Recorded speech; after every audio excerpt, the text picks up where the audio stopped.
Binibini. Nasaan ang taong hinahanap ko? Nandiyan.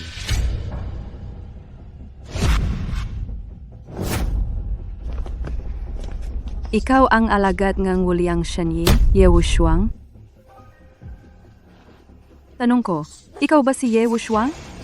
Binibini Duan ang nagtatanong sa'yo. Tingi ba ang tenga mo? Matulog ka na. Ang ingay. Kahit matulog, hindi ako makatulog ng maayos. Bata, mukhang ayaw mo na mabuhay. Tumigil ka. Binibini. Ang ganda ng mahaba mong binti. Maganda, hindi ba? Ang kapal. Tinatanong kita kung ikaw si Ye Wushuang? Tama. Ako si Ye Wushuang. Ikaw nga ba? Ang mayamang pamilya Duan sa Timog Lungsod. Ang anak na babae ni Ginoong Duan. Duan Shiyu. Sigurado ka ba? Ikaw lang? Kaya mo talagang gamutin ang sakit ng tatay ko? Utos ng aking guro. Bumaba ako para gamutin si Ginoong Duan. Hindi ko inaasahan. Ang anak na babae ni Ginoong Duan.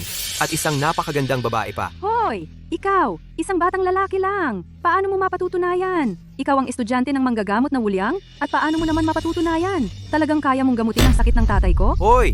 Natutulog ako dito. Ikaw ang humanap sa akin, di ba? Kung nagdududa ka sa akin, wag mo akong gambalain sa pagtulog. Umuwi ka na at magpakabait para sa tatay mo. Maghanda ka na para sa libing. Ang kapal mo! Sinasabi mong mamamatay ang tatay ko? Gusto mong mamatay? Oo, hinahanap ko ang kamatayan. Kagatin mo ako. Ikaw? Kailangan ko pa bang sabihing mamamatay ang tatay mo? Hindi ba totoo ang sinasabi ko? Kung hindi ako nagkakamali? Si Ginoong Duan ngayon, tiyak na maputla at naninilaw ang mukha. At maitim ang mga mata, at ang buhay niya ay nasa panganib. Talagang hindi mabubuhay pagkatapos ng 6:00 ng gabi. Ngayon, ako lang ang makakapagligtas kay Ginoong Duan. Pakiusap, gamutin mo ang tatay ko. Ganito ba ang paghingi ng tulong? Mangyaring, doktor. Gamutin ang aking ama. Mas maayos na yan. Ihatid mo ako. Ginoo, tuloy po kayo. Dalhin mo ang bag. Dalhin ang bag. Wushuang, inuutusan kitang bumaba ka agad ng bundok. Ang aking matalik na kaibigan, ang pinakamayaman sa Nancheng na si Duan Tianming ay nasa bingit ng kamatayan. Magmadali ka at gamutin siya. Isa pa, ayon sa kasunduan sa pag-aasawa na itinakda ng iyong lolo, pakakasalan mo ang anak na babae ng pamilyang Wu na si Wu Xiao. Master. Susundin ko ang utos ninyo.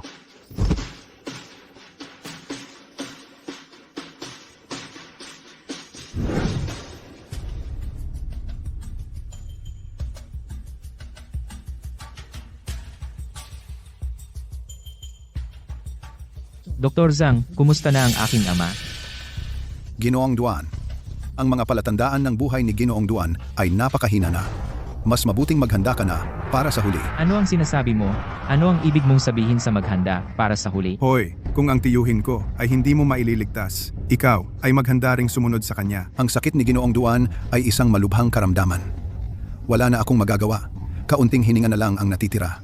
Kahit na si Huatuo ang nabubuhay, hindi na siya mapapagaling. Huwag kang magdaldalan, hindi pwedeng mangyari sa ama ko. Kung gagaling siya, ibibigay ko sa iyo ang isang ospital. Kung hindi mo siya mapagaling, pananagutan mo ito. Sige, sige. Susubukan ko ulit.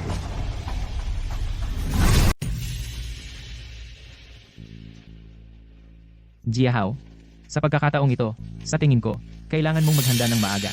Sa pagkakataong ito, ang kuya ko, baka hindi na makakayan. Kaawa-awa ang tiyo ko.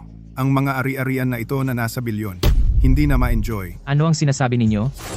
Ang tatay ko, hindi pa siya namatay. Kuya, ito ay bago na himatay ang tatay. Ang tinaguri ang alagad ng walang hanggang banal na manggagamot, Ye Wushuang. Inanyayahan ko siya para mailigtas ang buhay ng tatay. Siya lang? Pakiusap, hayaan mo siyang gamutin ng tatay. Shiyu, dinala mo lang ang ganitong bagay para iligtas ang tiyo. Ano siya? Ang pinapagamot ko sa tatay ko, wala itong kinalaman sa iyo. Huwag mo akong sisihin dahil hindi ko naalala ka. Ang sakit ng tiyo, daan-daang eksperto na ang nakatingin dito. Lahat ay walang magawa. Sa ganitong maliit na bagay lang. Anong klaseng tao siya? Nagbibiro? Paulit-ulit mong tinatawag siyang maliit na bagay. Bakit ang bibig mo ay sobrang mabaho? Kumain ka ng tae? Maliit na bagay. Naglakas loob kang insultahan ako. Ano ang problema kung sinisigawan kita? Kung magpapatuloy kang magmura at magsalita ng bastos, pakakainin ko talaga ng dumi. Ayos, ayos, ayos, ayos. Bata, gusto mong mamatay ha? Tumahimik. Dr. Ye, ito ang kuya ko. Siya talaga. Ganito ang ugali. Pasensya na po. Walang problema. Para lang akong kinagat ng aso. Kailangan ko pa bang kagatin ng aso pabalik? Ikaw, isang hindi alam ang laki ng mundo. Anak sa labas. Naglakas loob kang magwala sa pamilya Duan. Gusto mong mamatay ha? Sinong anak sa labas ang sinasabi mo? Ano? Ikaw? Kung may lakas ka, ulitin mo. Uulitin ko ng 2 beses. Anak sa labas! Anak sa labas! Kamay! Kamay! Nabali! Nabali! Bitawan mo ako! Naglakas loob kang manakit sa pamilya Duan? Hindi. Dr. Ye, bigyan mo ako ng konting respeto. Si. Kung gayon, bibigyan ko Miss Duan ng respeto. Palalayasin ko ang asong ito. Mga tao, patayin ninyo ang batang ito. Tumahimik ka nga. Duan Siu, ang lakas ng loob mong dalhin ang hayop na ito dito sa Duan para saktan ako. Ikaw? Kung magsasalita ka pa ng isang salita, palayasin kita, Dr. Ye. Pakiusap, agapan niyo na po ang tatay ko. Sandali. Ano po, Angko? Sa tingin ko, tama si Xiao Hui. Itong batang to ay isang walang modo at bastos na lalaki. At ang lakas pa ng loob, paano kung mamatay ang tatay mo sa kanya? Sino ang mananagot? Tama siya, Xiao. Sinuri mo ba talaga ang taong ito? Paano siya naging Diyos ng medisina? Baka peke lang siya.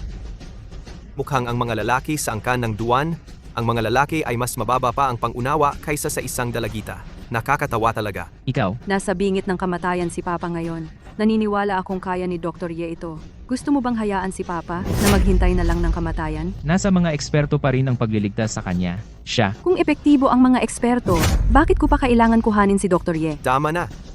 Kung magpapatuloy pa kayo sa pagdadaldal, si Ginoong Duan ay talagang mamamatay na. Pakiusap, Dr. Ye, agapan niyo na po ang tatay ko. Kung may mangyaring masama, ako ang mananagot.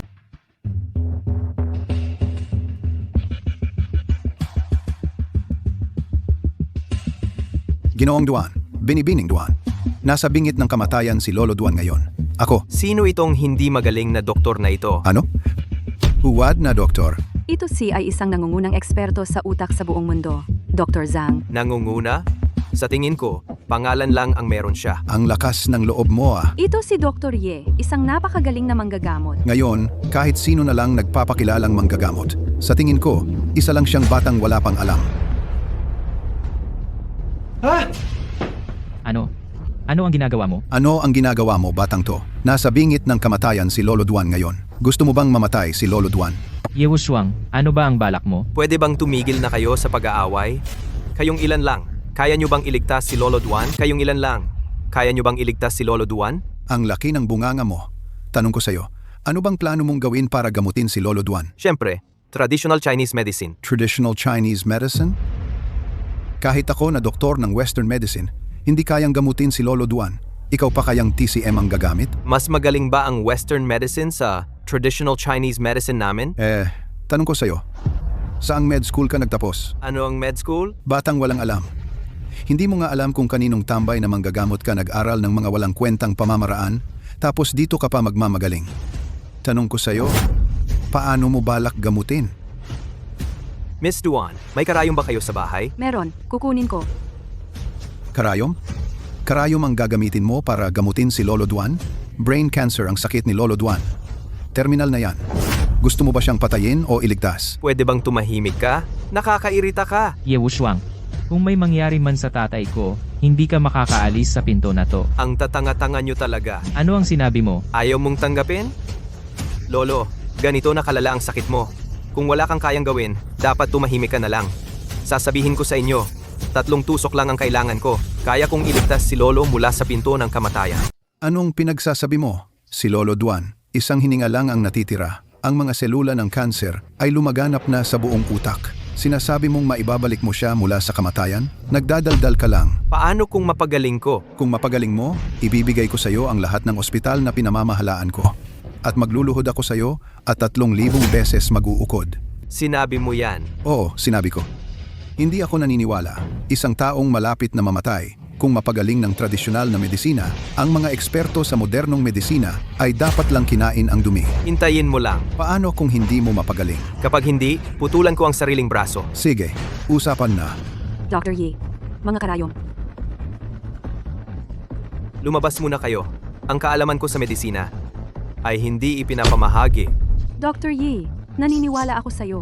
Pakiusap, siguraduhin mong gagaling ang tatay. Ako na ang bahala. Paalala ko ulit sa'yo. Kapag may nangyaring masama sa tatay, ako, Lumabas.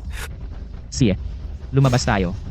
Kapag hindi mo napagaling, magiging malaking problema to para sa'yo. Bata, hintayin mo lang ang kamatayan mo.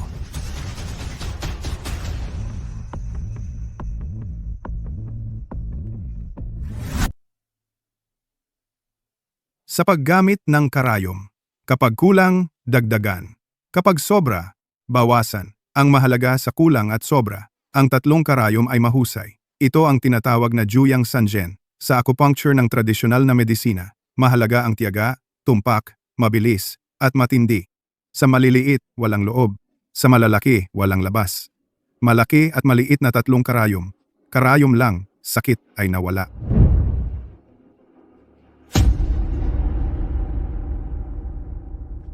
Ano ba tong nangyayari? Matagal na to. Bakit walang kahit anong kibo? Baka naman tong batang to, pinatay na ang tiyo ko. Siya ba ay hindi na lumalabas? Kanina pa sinabi ko, tong batang, to, malamang, impostor lang.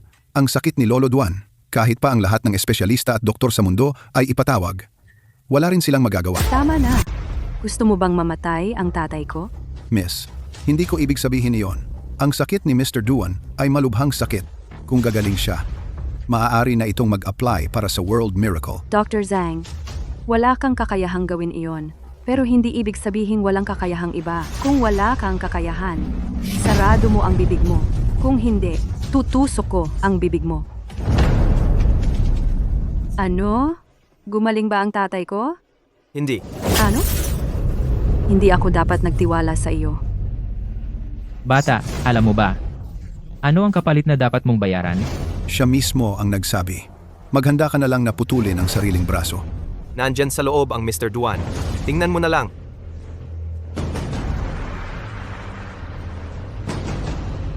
Bata, kung mamamatay ang tiyuhin ko dahil sa paggamot mo, kami ay gagawin kang walang lugar na paglilibing. Tatay. Tatay. Tatay. Tatay. Tatay. Tatay, gising ka na? Oy, kanina pa, nagsasanggalang yung babaeng Duan na yan. Ngayon, pinatay mo ang tiyuhin ko. Kaya magpakamatay ka kasama niya. Bago ka magpakamatay, tuparin mo muna ang mga hambog na pangako mo dahil hindi mo napagaling si G. Duan, putulin mo ang isang braso mo. Sino nagsabi sa inyo na pinatay ko si G. Duan? Ano ibig mong sabihin? Dr. Ye, Pinapatawag ka ng tatay ko. Ano? Hindi ba patay na si G? Duan? Hintayin nyo na lang ang palabas.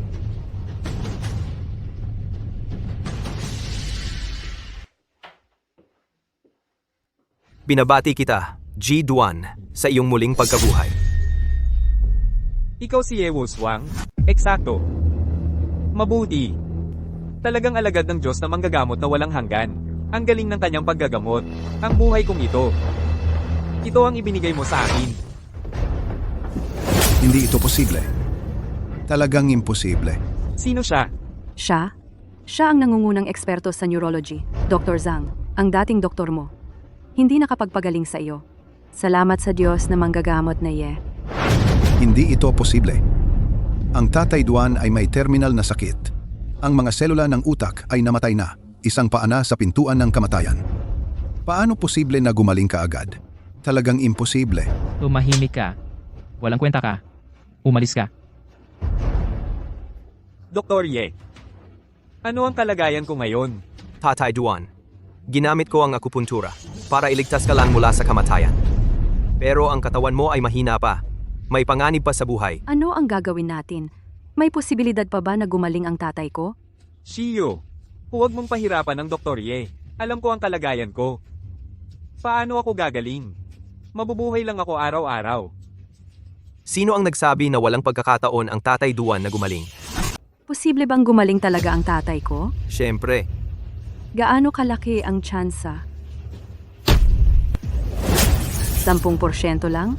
Napakaganda na ng 10%. Sino nagsabing 10%? Ang sinasabi ko, sa loob ng isang linggo, tiyak nagagaling ang matanda. Totoo ba yan, Dr. Ye? Mukha ba akong nagbibiro? Shiyu, pasalamatan mo ng mabuti si Dr. Ye. Siyempre naman, Dr. Zhang, ano ba tong nangyayari? Kayo-kayong mga eksperto, di ba't sinabi ninyong cancer ang tiyuhin ko? Kahit pa dumating si Huatuo, di niya magagamot. Ngayon, paano nagawa ng isang batang yun na pagalingin siya? Ewan ko rin, talagang kakaiba ito. Sa tagal ko sa medisina, ang ganitong bagay, di ko kayang isipin. Maliban na lang kung hindi siya tao. Huwag mo kong bolahin. Ang daliri ko, muntik na niyang mabali. Gusto ko sanang pagmultahin siya. Pero ngayon, naging doktor na siya ng himala. Hindi pwede. Hindi ko to matatanggap. Kailangan ko siyang patayin. sa card na ito may 1,000,000 dito. Hawakan mo muna ito. 1,000,000 lang? Ang pamilya Duan hindi ganoon kalakas ang loob? Bukod sa 1,000,000, mayroon din ang pamilya Duan. 1% ng mga sapi, ang halaga ay 10 bilyon. Duan. Ito lang? Ano pa ang gusto mo, Dr. Ye? Maibibigay ko lahat. Lahat talaga? Maibibigay mo? Siyempre, iniligtas mo ang tatay ko. Ano ang gusto mo, ibibigay ko. Samahan mo ako ng isang buwan. Ha? Ha? Ano ang ha? Hindi mo narinig? Dr. Ye, nagbibiro ka lang. Sino nagbibiro? Hindi ba sinabi mo lahat maibibigay mo? Hindi mo kaya? Wala ako. Biro lang. Kahit na pumayag ka, kailangan ko pang pag-isipan. Sa pagbaba ko ng bundok ngayon, hindi lang para iligtas ang tatay mo, kailangan ko ring tuparin ang misyon kong magpakasal. Ginoong Ye, ikakasal ka na? Ano? Nanghihinayang ka? Hindi. Ako. Aalis na ako. Oo nga pala. Sabihin mo sa kung anumang doktor o eksperto nyo, yung pustahan namin, hindi ko nakalimutan. Bukas, hahanapin ko siya para kunin ang ospital ko. At saka yung ipinangako niya, ang 3,000 pagmamano. Isang beses, hindi pwedeng mawala. Ayon sa kasunduang pangpakasal na inayos ng lolo mo, kailangan mong pakasalan ang anak na babae ng pamilya Wu, si Wu Xiao. Master, maganda ba si Wu Xiao o pangit? Wala kang pakialam dyan. Kahit baboy man siya, kailangan mo pa ring pakasalan. Ito ang huling habilin ng lolo mo. Opo, Master.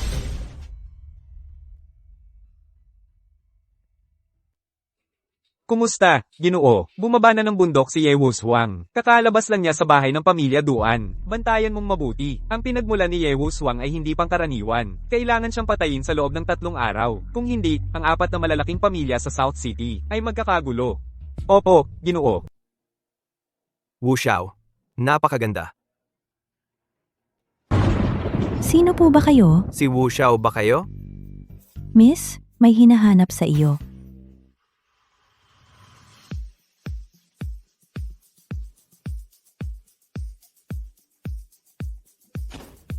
Sino ka? Ikaw ba? Si Wu Xiao ba kayo, di ba? Ako nga. Ikaw ba ang kukuha ng padala? Ang delivery boy, di ba? Hindi ako delivery boy. Ako ang asawa mo. Anong asawa? Sino ka talaga? Totoo. Ako nga yon. Ang taong araw-araw na nangangarap sa'yo. Ang lalaki mo. Mas maganda ka pa sa inaasahan ko. Bastos. Noong panahong iyon, ang sampal ay 0.01 cm lang ang layo sa mukha ko. Pero pagkatapos ng 1,4 na sandali, ang babae na nagbigay ng sampal ay lubos na magmamahal sa akin. Ako, si Ye Wushuang. Ikaw, si Ye Wushuang? Ako nga, ang magiging asawa mo. Nagulat ba? Sino ang nagsabi na asawa ko ka? Ako. Magkakamag-anak tayo. Anong dalawang pamilya? Ikaw talaga. Anong ginagawa mo? Ang ganda ng bahay ninyo. Maganda. Gusto ko. Anong gusto mo? Sasabihin ko sa'yo ang kasunduan ng lolo ko. Hindi pa ako sumasang-ayon. Ayos lang. Sasang-ayon ka. Sige, saka na. Sabi mo ikaw, si Ye Wushuang. Paano mo mapapatunayan? Paano? Gusto mo pang patunayan ang katauhan ko? Manyakis ka? Aray magpapakasal ka na nga eh.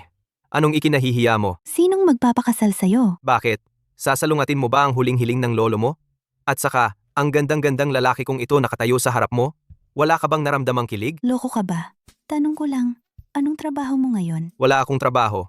Hintay lang ako na pakasalan ka, tapos maging manugang na lalaki ng pamilya Wu. Araw-araw, aalagaan kita, paglilingkuran kita. Ikaw, isang lalaki. Gusto mong maging manugang na lalaki? Paano ka nakakapalagay loob? Nandyan ka naman Ginang Wu. Sa hinaharap, ikaw ang bahala sa labas, ako sa loob. Huwag kang mag-alala, kaya ko sa sala at sa kusina. Anong pinagsasabi mo? May sakit ka ba sa ulo? Yung usapin sa kasal, pag-usapan na lang natin mamaya. Inay Wu, sino yon? Binibini. Si Ginoong Huyue ng pamilya Hu po. Siya na naman? Paalisin mo. Huwag naman, gusto kong makita kung sino ang ginoong yon ng pamilya Hu. Xiao. Sino ka? Tabi. Xiao, tinawagan kita. Bakit hindi mo sinagot? Huyue, bakit ka nandito na naman? Nakakainis ka ba? Xiao, birthday ko ngayon. Espesyal akong bumili ng bulaklak para sa'yo. Ngayong gabi, sa Nancheng Hotel, nagpa-reserve ako ng private room. Sabay tayong mag-dinner. Ilang beses na ba kitang sinabihan? Hindi ako pupunta. Birthday ko ngayon. Bigyan mo naman ako ng konting respeto. Sinabi na niya. Hindi siya pupunta. Hindi mo ba narinig? Putang ina, sino ka? Bisita ko siya. Huyue, sinabi ko na sa iyo, hindi ako pupunta. Sa susunod, pwede bang huwag ka nang pumunta dito? Sa bahay ko? Bisita mo? Kung hindi mo sinabi, akala ko tagapag-ayos ng imburnal. Hindi ako marunong mag-ayos ng imburnal, pero marunong akong magpakita sa iyo. Hoy, ang lakas ng loob mo ah. Alam mo ba kung kanino ka nakikipag-usap? Pulutin mo ang bulaklak. Pulutin mo ang bulaklak. Ikaw, ano ka ba? Gusto mo bang mamatay? Ako ang fiancé ni Wu Xiao. Ano? Ikaw ang fiancé ni Wu Xiao. Ay, ang suot mo puro peke. Ikaw, sinasabi mo. Ikaw ang fiancé ni Wu. Xiao, may sakit ba utak mo? Tama, siya talaga ang fiancé ko. Ano sinasabi mo? Hindi mo narinig. Ako ang fiancé ni Wu Xiao, umalis ka na. Bullshit. Matagal ko na sinusuyod ka. Hindi mo pumayag. Ngayon, naghanap ka ng ganito para lokohin ako. Karapat-dapat ba siya sa'yo? Karapat-dapat o hindi? Hindi ikaw ang magdedesisyon. Ako, ang anak ng isang malaking nakalistang kumpanya. Hindi pa kayang pantayan ng basura. Iyon lang ang ibig sabihin. Mas basura pa kayo sa basura. Ikaw, Huyue, sinabi ko, hindi pwede sa amin. Umalis ka na. sa South City, ako lang ang karapat-dapat sa'yo. Wu Xiao. Grabe ang taste mo. Ang asawa ko, pinapaalis ka. Hindi mo narinig, umalis ka. Alam mo ba kung kanino ka nakikipag-usap ha? Wala akong pakialam kung sino ka. Masaya ako ngayon dahil nakita ko ang asawa ko. Kaya mabuti ang mood ko. Ayaw kitang kausapin. Umalis ka na nga. Hoy, bata ka. Ang lakas ng loob mo ah. Sa Nancheng, ikaw ang unang tao na nagsalita sa akin ng ganyan. Sige, Wu Xiao. Siya ang nobyo mo, di ba? Bukas, babaliin ko ang mga binti niya. Tingnan ko lang kung paano kayo ikakasal. Hoy, depende yan kung kaya mo nga. Wu Xiao, huling tanong ko na ito sa'yo. Sigurado ka bang itong gagawang gusto mo? Huling sasabihin ko na rin sa'yo, kung sino ang gusto ko, wala kang kinalaman doon. Ikaw, hintayin mo lang. Tumigil ka? Anong sinabi mo sa kanya? Sinabi ko. Anong gagawin mo? Sinuntok mo ako. Pwede mo akong murahin. Pero kung ang asawa ko ang minura mo, papatayin kita. Aray! Hoy, bata! Matapang ka, ah? Alam mo ba ang kapalit kapag ako ang sinuntok mo? Ha?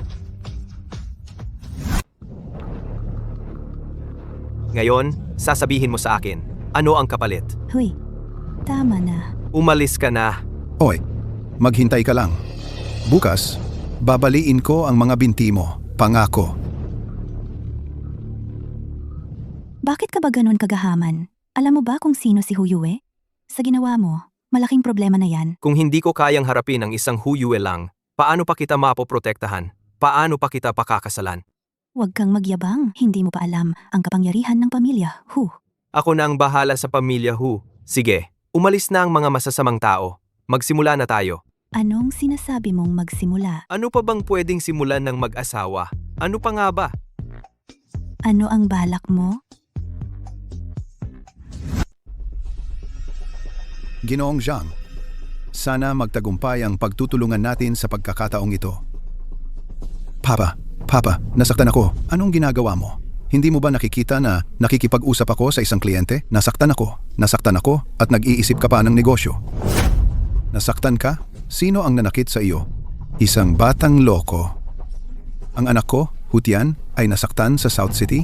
Ito ay talagang walang respeto sa batas. Lahat ay dahil sa pamilya Wu. Wu Xiao. Wu Xiao ulit? Ako ang magbibigay ng hustisya para sa iyo.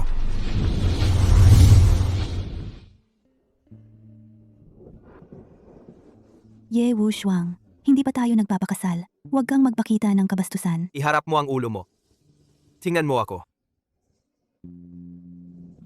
Buksan mo ang mga mata mo.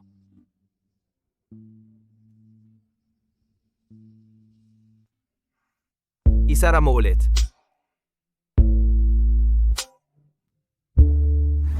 Sandali, sagutin ko lang ang tawag. Buti na lang at tumawag siya ngayon.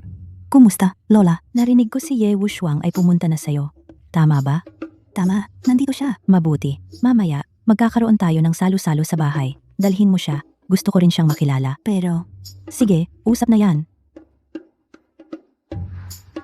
Iniimbita ka ni Lola sa salo-salo sa bahay. Sige, walang problema. Aayusin ko muna ang sarili ko. Ano bang aayusin? Tuloy na lang natin. To, Ay naku. Pagkatapos na lang ng salo-salo. Narinig kong pinapapunta tayo ni Lola dahil dumating na ang nobyo ni Wu Xiao. Ayon sa huling habilin ni Lolo, pagkatapos nilang ikasal, ang pamilya Wu ay mapapamana na kay Wu Xiao. Hanggat nandito pa ako sa pamilya Wu, hindi pwedeng magmana ang isang dalaga.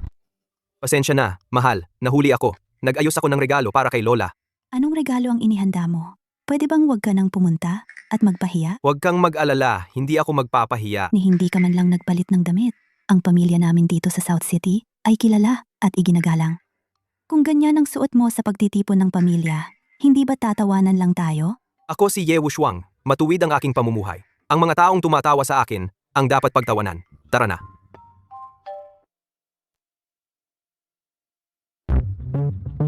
Pasensya na, nahuli kami. Wu Xiao, kung mahuhuli ka ulit sa susunod, huwag ka nang pumunta.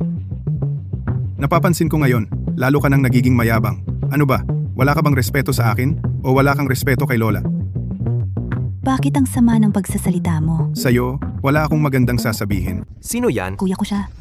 Ngude, Wu Day. Talagang angkop ang pangalan niya. Bata, anong sinasabi mo? Nagsasalita ako, hindi katulad mo. Huwag kang bastos. Dito sa pamilya Wu, wala kang lugar dito para magwala. Si Yao, siya, ang fiancé mo? Anong pangalan niya? Ye Wushuang. tama. Siya nga ang Ye Wushuang. Bakit ganyan ang suot niya? Parang basurero. Wala siyang pera para bumili ng damit. Ang pamilya Wu natin ngayon, isa na sa mga kilalang pamilya. Hindi ko talaga maintindihan. Ngayon, ano ba? Anong mga hayop gustong pumasok sa pamilya Wu natin? Hindi ba nakakahiya kapag nalaman ng mga tao? Kung tama ang alala ko, ang kasal na ito ay pinag-usapan ng lolo ninyo noon. Kaya, sinasabi mo na insulto ako o duda sa lolo ninyo. Sige, bata, tanong ko sa'yo, anong pamilya mo? Ilang kumpanya ang hawak mo? Wala akong pamilya, mag-isa lang ako at walang trabaho Ngayon, naghihintay lang ako. na makapasok sa pamilya Wu ninyo para kasama ni si Yao at magpatakbo ng negosyo ng pamilya Wu. May problema ba? Si Yao, narinig mo ba? Narinig mo ba? Ganito ba ang sinasabi ng tao? Ang ganitong tao? Bagay sa pamilya Wu natin? Isip-isip mo yan?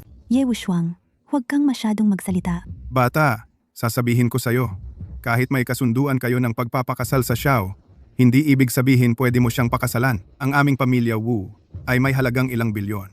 Kung wala kang katumbas na halaga na 10 milyon, hindi ka karapat dapat pakasalan ang miyembro ng aming pamilya Wu. Sasabihin ko ulit, magkaroon ka sana ng pagpapakumbaba. Kung hindi, kapag dumating ang lola, mapapahiya ka. Kung ang halaga ko ay 10 bilyon, may karapatan ba akong pakasalan si Xiao? Ano? 10 bilyon? Nabaliw ka ba sa pera? Alam mo ba ang konsepto ng 10 bilyon? Ang mga damit mo ay galing sa Tiangge. Tignan ko, ang buong set na to, wala pang 100 piso. Nagkukunwaring 10 bilyon? Nabaliw ka talaga sa pera. Tama. Si Yao, hindi ba't ang taong to ay hiniram mo sa mental hospital bilang fiancé? Tumawa kayo. Mga taong walang alam. Huwag kang magsalita pa. Oh, nga, kung fiancé mo si Xiao, dapat ngayon makikilala mo ang lola. Tanong ko sa'yo, may handa ka ba para sa lola? Siyempre. Ito ang handa ko para sa lola. Ano? Ano to? Anong klaseng basura to? Anong klaseng basura ito? Ano ba to? Hindi mo naman talaga kinuha to sa tambakan, no? Sinasabi ko, kay Lola ganito lang ang regalo mo? Ano ba ang balak mo? Ito po ang para kay Lola, maingat na hinandang tradisyonal na gamot. Espesipiko para sa sakit ng ulo ni Lola. Ang sakit ng ulo ni Lola, taon-taon. Lahat ng sikat na doktor ginastusan ng 1 milyon, hindi pa rin gumaling. Ano ba tong pakete mo? Makakapagpagaling kay Lola? Parang panaginip lang yan. Oo nga pala. Siguro itong pakete mo, ni 100 piso hindi mo ginastos, no? Sobra ang sinabi mo. 38 piso lang ang ginastos ko. Magkano? Hahaha, 38 piso lang. Ikaw, magreregalo ka kay Lola? Nakakatawa talaga. 38 piso! Kakaiba talaga tong si Xiao. Talagang pambihira ang ipinakita niya. Ye Wushuang, pakiusap sa'yo. Huwag ka nang magpahiya. Hindi lang ikaw ang nahihiya. Ang pamilya nating Wu ang napapahiya. Pulutin mo yan. Ano ang sinabi mo? Pulutin mo yan. Basura ka. Basura rin ang regalo mo. Sabi ko, pulutin mo para sa akin. Paano kung ayaw kong pulutin? Anong pinag-uusapan ninyo? Lola, nandito na po kayo. Tara, halika. Lola, umupo po kayo. Sige, umupo na rin kayong lahat. Yung sinasabi ninyo kanina, narinig ko sa labas. Lola, ipapakilala ko po ulit sa inyo. Ito ang nobyo ni Xiao. Ang pangalan ay Ye Wushuang. Ikaw pala si Ye Wushuang. Talaga namang gwapo. Salamat po, Lola. Umupo ka. Lola, isipin niyo po. Nakasuot lang ng mumurahing damit para makipagkita sa inyo. Malinaw na wala siyang paggalang sa inyo. Hindi kanya iginagalang. At narinig ko rin, walang trabaho siya ngayon. Gusto lang niyang magpakasal sa pamilya natin para makinabang. Narinig mo yang sinabi niya? Wude, wala kang karapatang magsalita. Hoy, batang babae ka. Wala kang galang. Hindi ba totoo ang sinasabi ko? Tama na. Pagkakita pa lang ninyong magkapatid, nag-aaway na kayo. Ano ba? Ang pag-aasawa ni na Xiao at Wushuang, yon ang pinagpasyahan ng lolo mo. Ngayon, ipinatawag si Wushuang para makilala ninyong lahat. Xiao, ano sa tingin mo? Ako? Sa tingin ko, hindi maganda. Ikaw ba ang tinatanong ko? Lola, sa tingin ko ayos lang. Salamat po, Lola, sa pagpayag. Sinisiguro ko, pagkatapos naming ikasal ni Xiao, pamana ko ang negosyo ng pamilya Wu. At mula noon, palaguin at pagyamanin ko ang negosyo ng pamilya Wu. Lola, pakinggan ninyo. Pakinggan ninyo. Pambabae ba ang sinasabi niya? Hindi pa nga niya napapangasawa si Xiao? Nagbabalak na agad sa negosyo ng pamilya Wu. Paano naman ako? Paano naman kayo? Ayon sa huling habilin ng lolo mo, pagkatapos ikasal ni na Wushuang at Xiao, siya ang dapat magmana ng negosyo ng pamilya Wu. Pero, nakasalalay pa rin sa kakayahan mo, Wushuang. Anong kakayahan mayroon siya? Lola, bago ka pa dumating, may regalo siya sa'yo. Tingnan mo kung ano ito. Tingnan mo, ito lang, isang supot ng basura. Sabi niya, mamahaling walang kwentang herbal na gamot. 38 piso lang ang halaga. Hindi ba't insulto ito sa pamilya Wu? Wusuang, ito ba talaga ang regalo mo sa akin? Lola, paumanhin. Nagmamadali kami, kaya hindi nakapaghanda ng maayos si Wushuang ng regalo. Huwag mo siyang sisihin. Usapin ba ito ng oras? Ha? Malinaw na hindi niya binigyang halaga ang pamilya natin. Kung kumalat to, paano na lang tayo makakaharap sa ibang tao? Tapos na ba kayo? Kung tapos na, ako naman ang magsasalita. Ito ang tradisyonal na gamot na inihanda ko ng maingat para sa iyo, Lola. Espesipiko para sa sakit ng ulo mo, Lola. Kahit na nang bilhin ko ito, 10 piso lang ang halaga, pinapangako kong ang tunay na halaga nito ay milyon-milyon pa. Ang galing mo namang mag-imbento. Bakit hindi mo na lang sabihin walang katumbas na halaga yan? Paano mo nalaman na may sakit ako ng ulo? Siyempre, at alam ko rin na maraming taon ka nang dinadapuan nito at lalong sumasakit ngayon. Kaya pinapangako ko sa iyo na itong pakete ng gamot na ito ay siguradong gagaling ka agad. Totoo bang ganoon ka, Bisa? Lola, huwag kang maniwala sa kanya. Ano ba talaga tong laman nito? Kung epektibo to, edi walang kwenta ang mga ekspertong kinuha natin. Para sa akin, isa lang yan na manggagamot na hindi lisensyado. Malay mo, lason pa yan. Malalaman natin ang bisa nito sa loob ng 5 minuto. Lola, sa itsura mo, masakit pa rin ang ulo mo ngayon, di ba? Tama nga. Talagang masakit. Sa ngayon, pinipilit ko lang. Sige, kaya pwede na tayong maghanda ng 1 tasa. 5 minuto, makikita agad ang resulta. Lola, huwag kang maniwala sa kanya. Ito ay siguradong lason. May masamang hangad siya. Walang gamot na ganoong kahima. Si Xiao Dai, maghanda ka. Opo. Wu Shuang, maniwala ako sa iyo ngayon. Kung ang aking sakit ng ulo ay gagaling, talagang may kakayahan ka. Hindi ako naniniwala. Ang maliit na herbal na gamot na ito ay gagaling ang sakit ng ulo ni Lola. Kung gagaling mo, ibibigay ko ang lahat ng shares ng pamilya Wu sa'yo. Sinabi mo yan. Sinabi ko. Pero kung hindi mo gagaling, Kung hindi gagaling, aalis ako agad. Hindi na ako babalik sa pamilya Wu. Lola, gumaling ka. Sigurado ka ba talaga? Huwag kang mag-alala. Wude, huwag mo na akong pakialaman. Ano ang handa mo para sa Lola? ang regalo kong inihanda para kay Lola. Kapag sinabi ko, mabibigla ka. Hindi mo ito nakita sa buong buhay mo. Ang ginseng na ito na 1,000 taon gulang, pinabili ko ito sa kaibigan ko. Sa halagang milyon-milyong piso, ang binili ko. Espesyal para kay Lola. Lola, ang ligaw na ginseng na ito. Maaasahang napakagandang klase. Walang katulad. Talagang mas magara kaysa sa iba. Salamat sa regalo, Xiaode. Kukunin ko na ito. Hoy, ikaw, nakita mo ba? Ito ang tunay na regalo. Maganda naman ang bagay, pero mas maganda kung tunay. Mas mainam sana. Ano ang ibig mong sabihin? Hindi mo ba alam ang ibig kong sabihin? Paano mo nakuha ang ginseng na ito? Wala ka bang ideya sa sarili mo? Huwag kang magsalita ng walang basehan. Binabalaan kita. Ang ginseng na ito ay pinabili ko sa kaibigan at binili sa halagang milyon-milyon. Tingnan mo, narito pa ang inspection report. Ang haba ng pangunahing ugat at tangkay ng wild ginseng, karaniwang pareho, karaniwan, ay nasa pagitan ng 3 hanggang 10 sentimetro. Ang hugis ay parang tao, karaniwang cylindrical o rhombus, higit na mahalaga. Ang ginseng na tulad nito, ang ibabaw ay karaniwang kulay dilaw-abo, puno ng mga guhit na patayo, sa manipis at mahabang tangkay. May mga peklat ng tangkay na magkakadikit, ngunit ang ginseng mong ito, magulo ang mga ugat, makapal at pangit, halatang ginseng na gawa sa taniman. Bata, anong sinasabi mo? Sa totoo lang, ang ginseng na pinatubo ng tao ay ginseng din.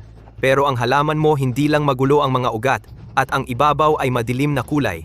Kapag malapit mo, may kakaibang amoy. Malinaw na ang ginseng mo ay nasira na. Hindi lang ilang milyon, kahit ilang daang piso hindi ito katumbas. Wude, hindi ko inakala. Gagamit ka ng ganitong bagay para linlangin ang Lola. Anong pinagsasabi mo? Lola, huwag kang makinig sa kanya. Ito talaga ay binili ko sa mataas na halaga. Madali lang yan. Dalhin mo para suriin. Malalaman mo na. Ikaw? Hindi ka ba makakaya? Sige na, Xiaode Ang. Regalo mo ay tatanggapin ko. Hindi na kailangan suriin. Naniniwala ako sa'yo. Siya nga. Oh, tama, Ye Wushuang. Hindi mo ba sinabi ang herbal medicine mo ay epektibo sa loob ng 5 minuto? Ngayon, 5 minuto na ang nakalipas. Lola, ano ang pakiramdam mo? Oo nga, Lola. Muntik ko na makalimutan yan. Anong klaseng herbal medicine yan? Pagkatapos mong inumin, may epekto ba? Talaga, ilang minuto lang. Hindi na sumasakit ang ulo ko. Ano? Hindi pwede yon? Wushuang, gumawa ka ng gamot na pang Diyos. May talino ka talaga? Wude. Oo nga. Kuya, ano nga ba ang pinag-usapan natin? Nalimutan ko. Sabihin mo nga sa akin. Parang sinabi mo, ibibigay mo ang shares mo sa pamilya Wu. Ibigay mo. Ako? Ano tong ako? Pag nagsalita ang lalaki, hindi dapat parang hangin lang. Huwag kang magyabang. Nandito pa tayo sa pamilya Wu. Nandito na ang Presidente Hu ng Hu Group. Lola Wu, kamusta ka? Ah, ikaw pala ang presidente Hu. Ano ang ibig sabihin nito? Narito kami ngayon ng aking anak. Nagdala kami ng isang kahon ng gintong bar. Ito ay para humiling ng kamay ng isa sa inyong pamilya Wu. Humihingi ng kamay? Tama, ang aking anak ay naakit sa inyong apo. Umaasa kami, GNNG, Wu, na pagbigyan ninyo. Ay nako, si Ginoong Hu ba ay naakit sa aking panganay na apong si Wu Feifei? Lola, payag ako. Umupo ka. Ang gusto ko ay si Wu Xiao. Anong kinalaman mo? Hu Yue, kailan ka ba titigil? Ah, sa aking pangalawang apo pala. Pasensya na. Ang aking pangalawang apo ay may kasunduan ng ikakasal. Walang problema. Pwede namang kanselahin ang kasunduan. Ang gusto ng aking anak ay si Wu Xiao. Iyon ay isang malaking karangalan para sa pamilya Wu. Umaasa kaming pagbigyan ninyo, Ngeng. Wu. Hu. Ang aming pamilya Wu ay hindi karapat-dapat sa karangalang iyon. Ibig sabihin, ayaw mong igalang ang aking pagkatao. Hindi ito usapin ng pagkatao. Ito ay GNN, Wu. Narito kami ngayon hindi upang makipag-usap. Narito kami para humiling Sumang-ayon ka man o hindi, ang taong gusto ng aking anak, hindi makatatakas. Sino ang mayabang na yan? Sino ka? Ako ang kinakasama ni Wu Xiao, Ye Wushuang. Papa, siya nga, si Ye Wushuang nga. Sinipa ako. Parang hindi pa sapat ang sinapit mo? Ang lakas ng loob mo. Pati anak ko sinipa mo. Ano? Sinipa ko nga. Ano pa? Wushuang, tumahimik ka muna. Ginoong Hu, baka mayroon pagkakamali. Sinipa ang anak ko. Anong pagkakamali? Mabuti nga. 2 bagay ngayon. Sabay kong sasabihin. Bukas, magpakasal si Wu Xiao sa anak ko. Ang kahon ng gintong bar. Tanggapin mo. Isa pa. Ye Wushuang, dadalhin ko. Ang sinapit ng anak ko, hindi dapat walang kapalit. Hindi ako magpakasal sa Hu Yue. Huwag mo na isipin. Wu Xiao, matigas ang ulo mo. Ano ang meron dito? Pakasal ka sa akin, Hu Yue. Gagawin kong maginhawa ang buhay mo. Wu Xiao, huwag kang magkamali. Si Hu Yue ay kilalang mayaman dito. Nakatingin siya sa iyo. Iyon ay magandang kapalaran. May dala pa siyang kahon ng gintong bar. Nakita mo? Huwag maging walang utang na loob. Hindi ako magpakasal. Kung gusto mo, magpakasal ka. Ikaw? Kahon lang ng gintong bar? May 10 million sa card na ito. Sapat na kapalit sa kahon mo? Bata, sabi nila, galing ka sa mental hospital. At totoo nga na tumakas ka. 10 milyon. Bakit hindi mo sabihin na may 10 bilyon doon? Wu de, wala ka bang katapusan? Tama na. Ayoko na makinig sa inyong pagrereklamo dito. Sinabi ko, hindi ako dito para makipag-usap sa inyo. Ang pamilya, Wu nyo ngayon, lahat ng negosyo. Na-cut off na lahat ng kami. Kung hindi kayo sumunod, pwede ko kayong ipa-bankrupt kahit anong oras. Mr. Hu, dapat may katwiran sa lahat ng bagay. Ako ang katwiran. Mr. Hu, malapit na ang iyong katapusan. Alam mo ba? Ano ang sinasabi mo? Sinasabi ko na malapit na ang iyong pagkamatay. Narinig mo ba? Well, bata, hinahamon mo ako sa ganitong pagsasalita? Ayaw mo na mabuhay? Tingnan mo ang sarili mo. Ang iyong mukha ay madilim at asul, malambot na balat at dry. Ang iyong mga mata ay madilim. Ang iyong mga pupil ay nagkakalat. Ang iyong noo ay madilim. Talagang malapit na ang malaking sakit mo. May peligro sa iyong buhay. Bata, hinahanap mo ang pagkamatay? Hinahamon mong sumpain ang tatay ko? Hindi na ako makakapagtiis. Ha ha ha. Ako ay doktor. Hindi ako nagkakamali sa pagtingin sa tao. At pwede ko sabihin sa iyo, hindi lalampas ng bukas. Talagang magkakasakit ka at hindi makakabangon. Ha ha ha ha. Ako si G. Hu, ilang dekada nang naghahari sa South City, hindi pa ako nakakaranas ng taong kasing yabang mo. Ilan ba ang buhay mo? Hintayin na lang natin ang mangyayari. At ako lang ang makakagamot sa sakit na ito. Bukas, paiiyakin ko ang anak mo sa harap ko at magmamakaawa sa akin na gamutin kita. Hey, patayin mo na siya agad. Ang yabang niya talaga. Hoy, bata, ipapaalam ko sa iyo kung gaano kakilakilabot ang pagkamatay mo. Ha ha ha ha! Ikaw muna ang asikasuhin mo. Lola Wu, nandito kami ngayon para humingi ng kamay niya. Tinatanggap mo ba o hindi? G. Hu, ang bagay na ito, pag-usapan muna natin ito. Sige, bigyan ko pa kayo ng isang araw. Bukas, dito pa rin sa kwartong ito, ang engagement party. Kung hindi pa rin kayo papayag, wawasakin ko ang angkanyong Wu. At ikaw, pahihintulutan kitang mabuhay ng isang araw pa. Tara na. Wu Xiao, hintayin mong pakasalan kita. Hintayin mo lang. Wu Xiao, may sira ka ba sa ulo? Nagkagusto sa'yo si Young Master Wu? Anong karapatan mo para tanggihan siya? Nandito ako. Wala kang karapatang magsalita. Inang, nagkagusto ang binatang Hu kay Wu Xiao. Para sa pamilya Wu, malaking oportunidad ito. Dapat kang magpasya. Ipakasal mo si Xiao sa binatang Hu. Narinig mo ang sinabi niya. Kung hindi, ang pamilya Wu ay magkakaroon ng malaking kapahamakan. Wu de, tumigil ka nga. Para sa'yo, maganda ang sitwasyon, di ba?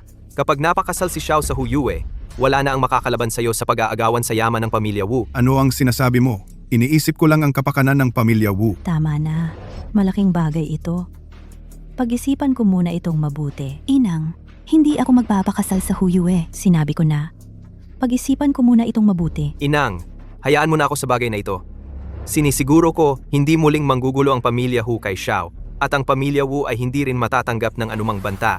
Bukas, papahiya ko si Hu Yue at magpapasya siya sa harap ng buong pamilya. Ye Wushuang, ano ba ang sinasabi mo? Ano ang gagamit mo para ipahiya siya? Malapit na ang katapusan niya. Hindi mo ba napapansin na ikaw ang nakakahiya ngayon? Wala kang alam. Ikaw? Uswang, bibigyan kita ng pagkakataon. Sinabi na rin ni Jihu, bukas ang engagement party. Kung maayos mo ito, ipapakasal ko sa'yo si Xiao. At saka, ibibigay ko rin sa'yo ang mana ng pamilya Wu. Pero kung hindi mo ito maayos, kailangang pakasalan ni Xiao si binatang Hu. Walang problema. Mabuti.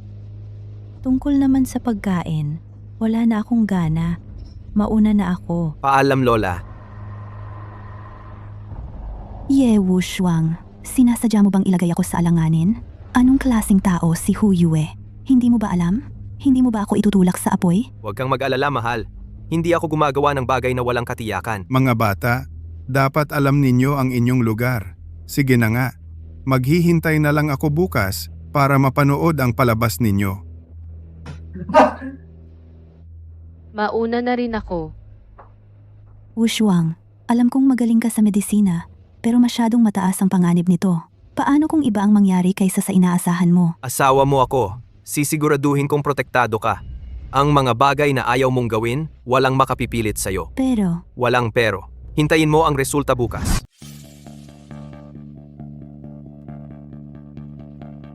Ginoong Hu, Presidente Hu, may kakaibang sakit siya. Kahapon ay maayos pa siya.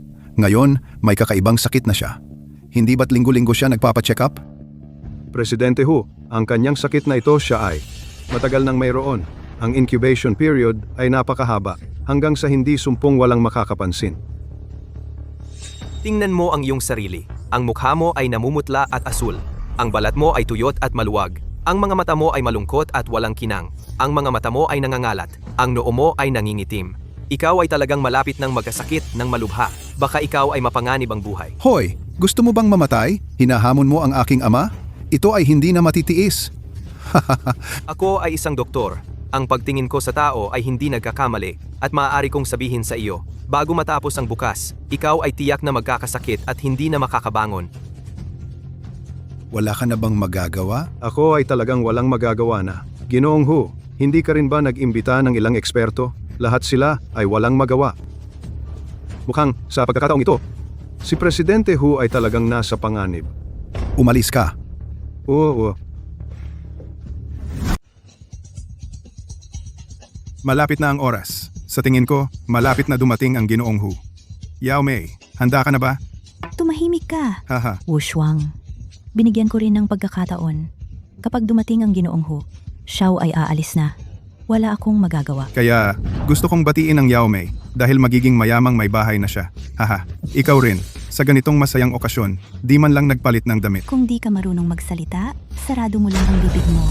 Sige, hintayin lang natin.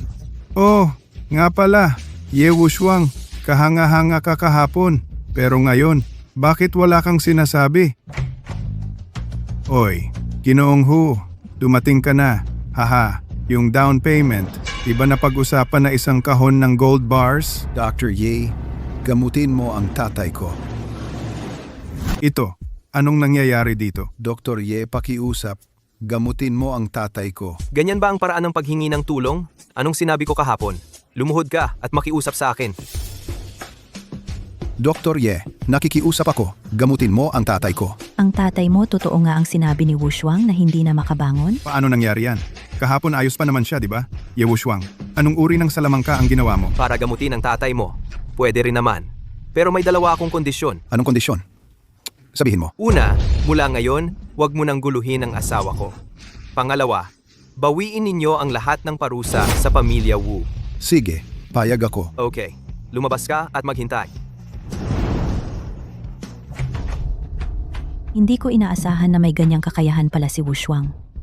Ay nako, naipapaluhod mo pa ang pamilya Hu sa'yo. Kaya mo bang gamutin si Presidente Hu? Kung nakikita kong may sakit siya, kaya ko siyang pagalingin. Mabuti. Kung ganon tutuparin ko rin ang aking pangako. Simula ngayon, ibibigay ko ang karapatan sa pagmamana ng pamilya Wu kay Wushuang at Xiao. Hindi ako sang-ayon, Lola. Ano ang hindi mo pinapayagan? Lola, isa lang siyang doktor. At ang sakit ni Mr. Hu hindi pa nga napagaling. Kahit na napagaling niya, hindi mo dapat ipasa ang pamilya Wu sa Wu Xiao. Siya ang apo mong babae na kapagaling. Ako ang apo mong lalaki. Walang basihan na ipasa ang ari-arian sa apo na babae at hindi sa apo na lalaki. Huwag kang magsalita. Nagdesisyon na ako. Talagang matanda na ang utak mo. Ikaw, ano ang sinasabi mo? Uday, paano mo kinausap ang lola? Ano pa nga ba kundi pagiging matanda ang utak? Sa hinaharap, basta nandito ako, ang pamilya Wu ay hindi maaaring ipasa sa Wu Xiao. Nagre-rebelde na. Simula ngayon, babawiin ko ang lahat ng iyong mga bahagi sa pamilya Wu. Umalis ka ngayon. Sige, pwede ako.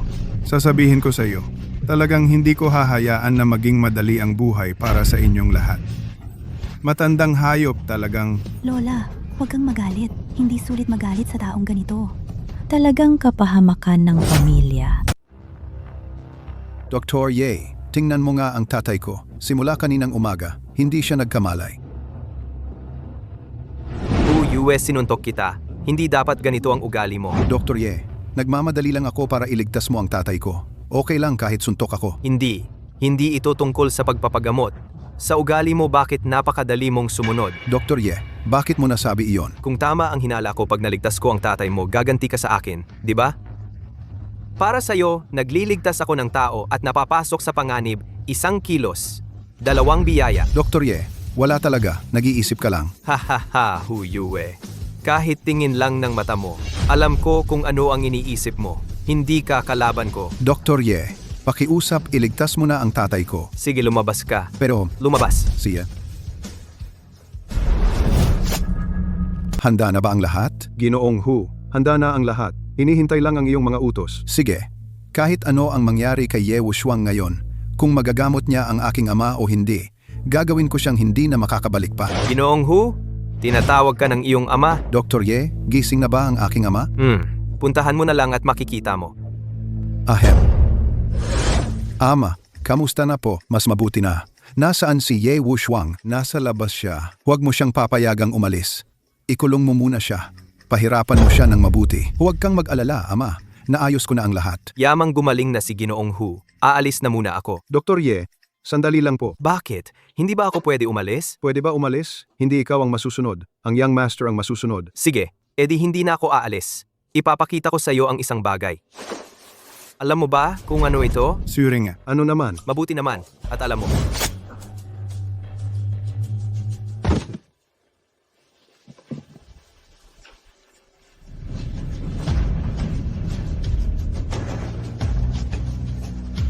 Amo, lumabas na si Ye Wushuang sa Wu family. Mga basura talaga ang mga tao sa Wu family. E di ikaw na ang bahala. May 2 araw pa. Kung hindi mawawala si Ye Wushuang, lahat ng 4 na malalaking pamilya natin ay mawawala. Sige, hahanap ako ng pagkakataon para patayin siya. Gising.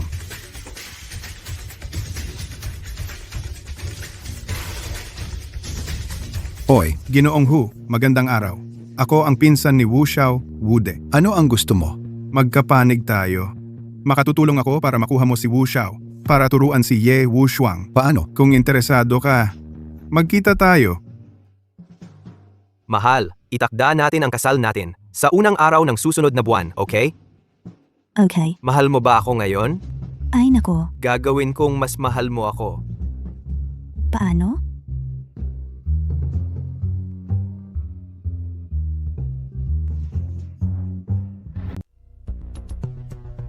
Kaya nga, si Ye Wushuang na ito ay may galit sa ating 3 pamilya. Sabi ko nga, itong batang ito biglang lumitaw at ginulo ang lahat ng plano ko. Ang pinakamasakit, itong batang ito sa harap ng mga duwan, halos mabali ang kamay ko. Kung hindi ko ipaghiganti ito, hindi na ako karapat-dapat matawag na tao. Mabuti, yamang si Ye Wushuang na ito ay may galit sa aming pamilyang Hu, pamilyang Duan, at pati na sa pamilyang Hu. Dapat natin siyang patayin ng walang matirhan. May connection siya sa likod. Kung gusto mong galawin siya, kailangan mong mag-isip ng paraan para puksain ang kanyang koneksyon. Koneksyon? Ang tinutukoy mo ba ay ang iyong tiyuhin? Ang matandang Duan na pinakamayaman sa South City? Tama, pinagaling niya ang aking tiyuhin. Dahil dito, ang aming pamilyang Duan ay lubos na sumusunod sa kanya at binibigyan siya ng lahat ng gusto niya. Sabi ko nga, bakit ganito ang yabang niya? May plano ka ba? Kung kaya niyang pagalingin ang aking tiyuhin, kaya rin niyang pasamain ang kalagayan nito. Hahaha. Ano ang ibig mong sabihin? Ako, konting daya lang sa gamot na ibibigay sa kanya, gumawa ng paraan. Pag namatay ang aking tiyuhin, ang aming pamilyang Duan ay siguradong maghihinala kay Ye Wushuang. Pagdating ng panahon, pagpapatayin natin siya ng parang langgam lang. Ang galing! Ang galing! Pagdating ng panahon, mamanahin ko ang yaman ng pamilyang Wu. Makakapag-asawa na si Ginoong Wu kay Wu Xiao. At ikaw naman, Manager Duan, ay makakapaghiganti. Pagdating ng panahon, kaming 3 Ay kukuha ng ating mga gusto. mga gusto. Hahaha.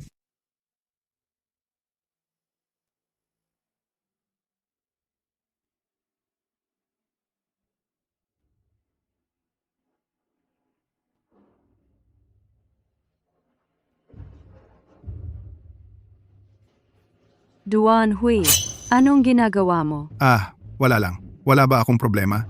Pumunta ako para dalawin si Tito. Kumusta na si Tito? Mabuti naman ang paggaling niya.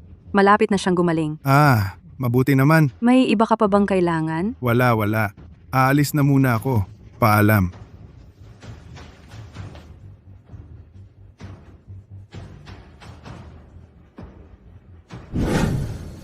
Tatay, Masakit.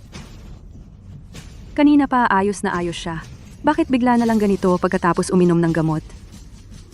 Kuya, puntahan mo agad si Dr. Ye. Siye, Bilisan mo! Dr. Ye, ano ang nangyari sa tatay ko? Bakit ganito ang nangyari pagkatapos uminom ng gamot? oo. Gamot mo ang inihanda nito.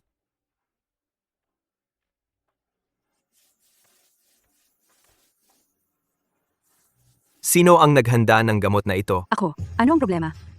May lason sa basong ito. Ano? Gamot mo ang inihanda nito. Paano nagkaroon ng lason? Huwag kang maingay. Hayaan mo akong subukan gamit ang silver needle para ilabas ang lason sa matanda. Ano ang ibig sabihin ng subukan?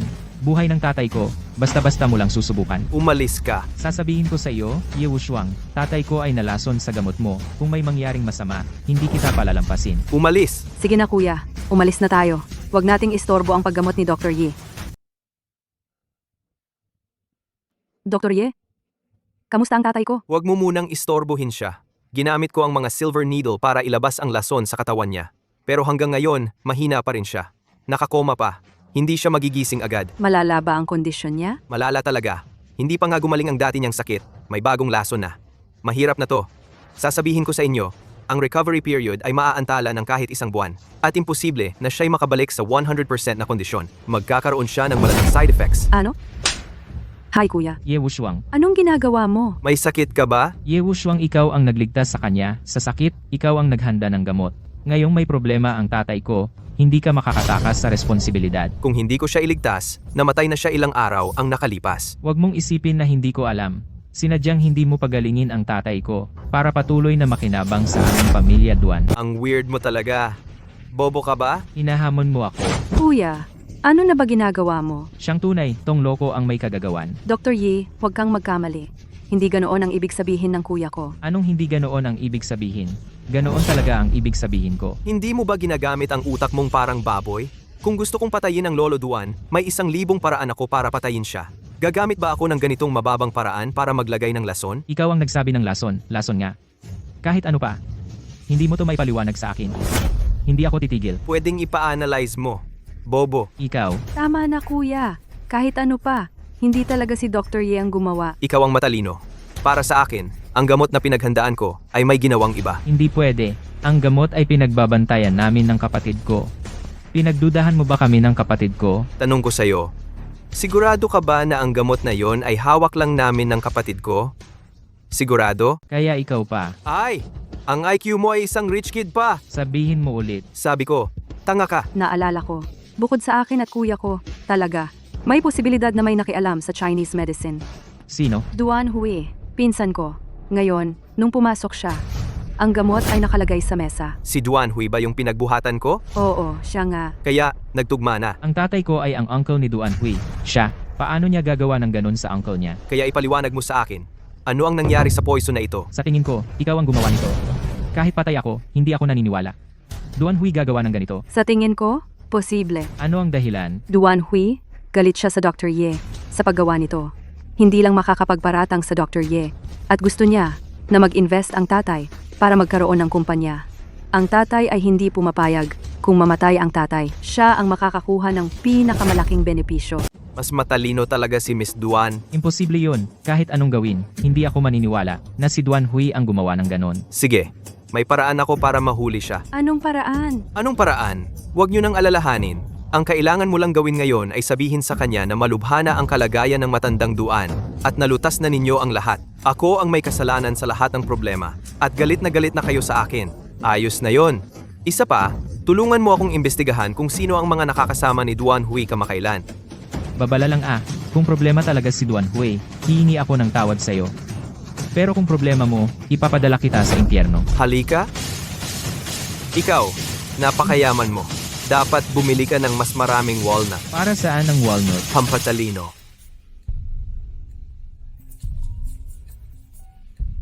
Kumusta? Binibini Duan? Dr. Ye, may nahanap na kami. Kamakailan, malapit si Duan Hue kay Wude ng pamilyang Wu at kay Huyue ng pamilyang Hu. Talagang nagkakasama-sama na ang tatlong gago. Yung tatlo, baka may masamang balak sa'yo. Siyempre naman, sa tingin ng tatlong yun ngayon, nawalan na ako ng suporta ng pamilyang Duan, kaya siguradong gagawa sila ng paraan para saktan ako.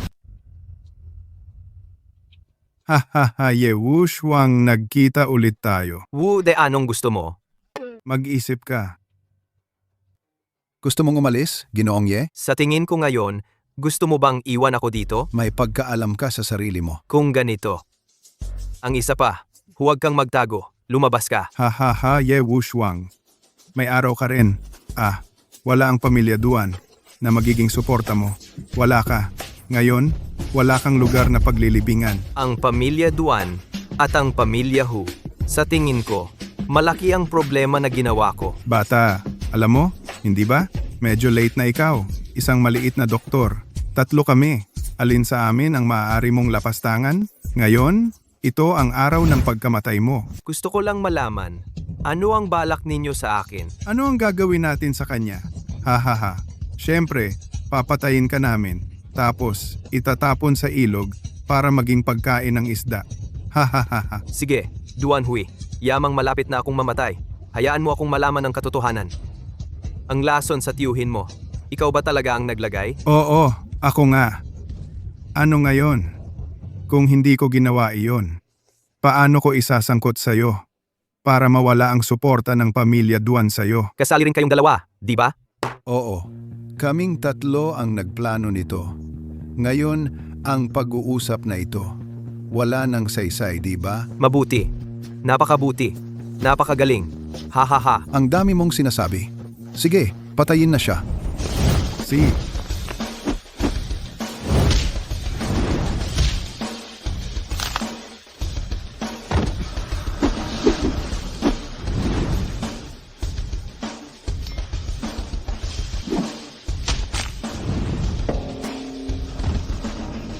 Ye Wushuang, paano ka naging napakalakas? Isang doktor ka lang naman, di ba? Oo, doktor ako.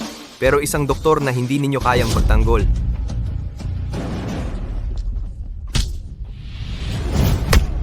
Ye Wushuang. Ikaw, sino ka ba talaga? Hindi ko sinabi sa inyo. Sa loob ng 10 taon ko sa bundok, hindi lang paggamot ang natutunan ko. Sa galing ko, hindi lang kayong mga ito.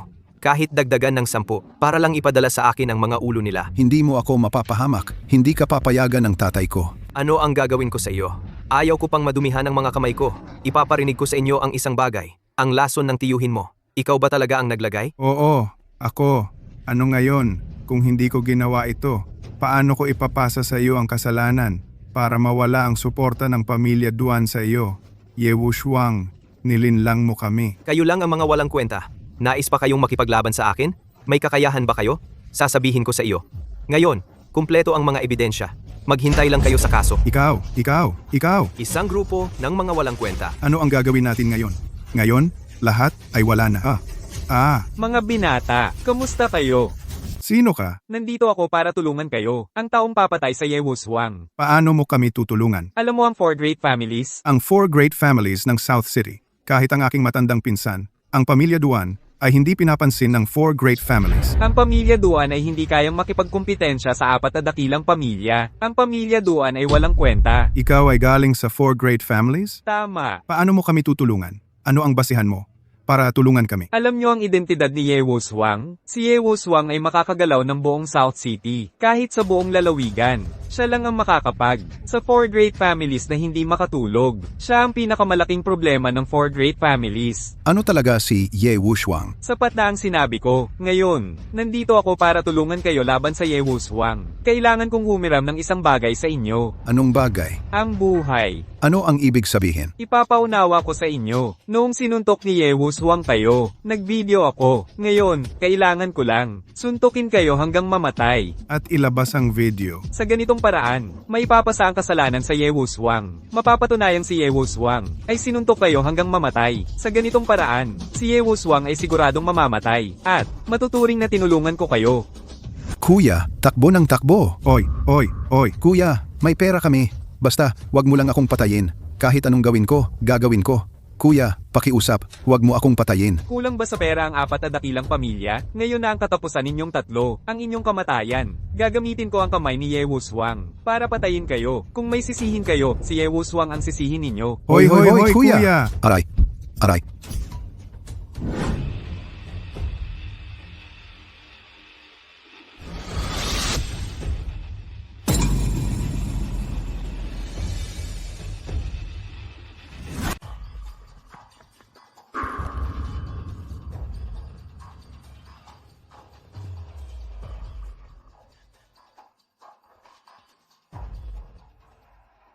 Hoy, Xiao.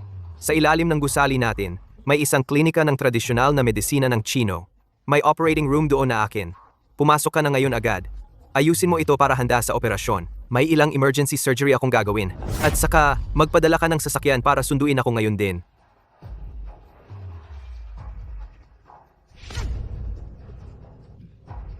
Amo, tapos na. Patay na ba si Ye Wushuang? Hindi pa naman. Masyadong malakas na si Ye Wushuang ngayon. Baka hindi ko siya kayang talunin. Pero, pinatay ko na yung 3 walang kwenta. Tapos, gumamit ako ng konting diskarte. At isinisi ko kay Ye Wushuang. Para hindi na natin kailangan gumawa ng paraan. Sigurado ka bang patay na yung 3? Sigurado. Sigurado ka pa? Sasabihin ko sa'yo. Yung 3 walang kwentang yun ngayon. Dinala na ni Ye Wushuang para gamutin. Ano? Nakagising ka na rin. 3 araw ka ng tulog. Ako, buhay pa ba ako ngayon? Ano sa palagay mo? Ikaw ang nagligtas sa akin? Siyempre naman, kung hindi dahil sa akin, nakipagkita ka na sana kay Haring Yama. Nasaan na yung dalawa? Ikaw ang unang nagising. Sabihin mo sa akin kung ano ang nangyari. Sino ang gumawa sa inyo ng ganito kalupit? Mga tao mula sa 4 na dakilang pamilya. 4 na dakilang pamilya. Ano yung 4 na dakilang pamilya? Alam ko, ang 4 na dakilang pamilya ay mga nakatagong super mayayaman. Sinasabing, ang yaman nila ay 10 ulit ng sa pamilya Duan, pero palaging nakatago sa likod ng mga eksena, hindi kailanman lumantad. Bakit naman nila gagawin yan sa inyo? Dahil sa iyo, Dahil sa akin? ni-record niya yung dati, Binugbog mo kami. tapos sinubukan niya kaming patayin at iparatang sa iyo. Anong kinalaman ko dyan? Dahil sa pinagmulan mo. Ang pinagmulan ko, hindi ko rin alam. Ano ang pinagmulan ko? Sabi niya, ang pinagmulan mo ay hindi pangkaraniwan. Mas mataas pa sa 4 na malalaking pamilya, kaya gusto nilang patayin ka. Alam ko lang. Simula bata ako, ulila na ako. Dinala ako sa bundok para mag-aral ng medisina sa guro. Ano ang pinagmulan ko? Kung gusto mong malaman, pwedeng puntahan mo ang matandang Duan ng pamilyang Duan. Sabi ng lola ko, magkaibigan sila ng lolo mo noon. Pamilyang Duan. Nalaman na ang lahat. Gumising na si Wude. Malalaman agad ni Ye Wushuang ang pinagmulan niya. Pagdating ng panahon, 4 naming malalaking pamilya. Lahat tayo mamamatay ng walang libingan. Huwag kang mag-alala po. Ngayon ang huling araw. Siguradong hindi makikita ni Ye Wushuang. Ang araw bukas. At patayin lahat ng nakakaalam sa pinagmulan ni Ye Wushuang. Opo, ito ang huling pagkakataon mo. Kapag may mali ulit, papalisan kita. Opo. Nandito ka na pala, Dr. Ye. Dr. Ye, salamat sa paggamot mo. Ngayon, mas maganda na ang pakiramdam ko. Loud One, ang dahilan ng pagpunta ko ngayon ay may hihilingin sana ako. Huwag kang magpakumbaba. Sabihin mo lang kung ano ang kailangan mo. Loud One, alam mo siguro ang tungkol sa pinagmulan ko. Gusto kong malaman mula sa iyo ang tungkol sa pinagmulan ko. Bakit ngayon mo lang naisip na itanong yan? Dahil may taong muntik nang mamatay dahil sa pinagmulan ko. Bata pa lang ako, ipinadala na ako sa bundok. At doon, nag-aral ng medisina sa ilalim ng aking guro. Ang tanging sinabi lang ng aking guro sa akin ay patay na ang aking mga mahal sa buhay. Pero hindi niya kailanman sinabi kung bakit. Hanggang ngayon, hindi ko man lang alam kung anong klaseng pamilya ang pinanggalingan ko. Kung hindi sinabi sa iyo ng iyong guro, tiyak na may mabuting dahilan siya. Wala akong pakialam sa anumang dahilan. Gusto ko lang malaman ang totoo tungkol sa pinagmulan ko. Kung alam mo, Loud One, sana ay sabihin mo sa akin. Ang bilis talaga ng panahon. Parang kailan lang. Mahigit 20 taon na pala ang nakalipas. Mukhang alam mo nga talaga. Alam ko, pero hindi ko masasabi sa iyo. Bakit? Hoy! Usapin ng pamilya ninyo yan. Ito ay sikreto ng buong lungsod ng Nancheng, maging ng buong lalawigan ng Nancheng, na nagtagal ng maraming taon. At sa likod nito ay may malaking balak na masama. Sa madaling salita, hindi ko masasabi sa iyo. Bakit po hindi ninyo masabi sa akin? Gusto ko lang malaman ang totoo tungkol sa pinagmulan ko. Bakit po hindi ninyo masabi sa akin? Huwag mo nang itanong. Wala kang alam. Ito ang pinakamabuti para sa iyo. Baka mapahamak ang buhay ko. Pa, ganoon ba kalala? Malaki na nga ang naitulong sa atin ni Dr. Ye. Tungkol lang naman sa pinagmulan niya, di ba? Kung alam ninyo, Sabihin ninyo na lang sa kanya. Ano ba ang alam mo?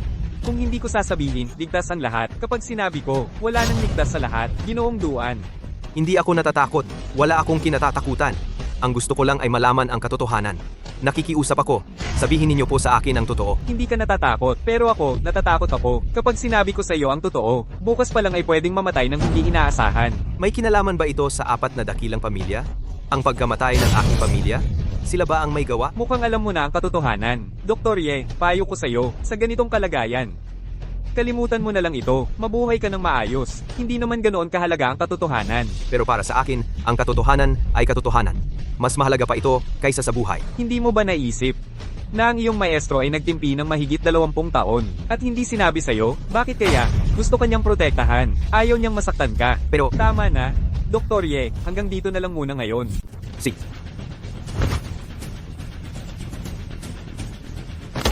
Ginoong Duan, kung hindi ninyo ako tutulungan, hindi ko kayo pipilitin.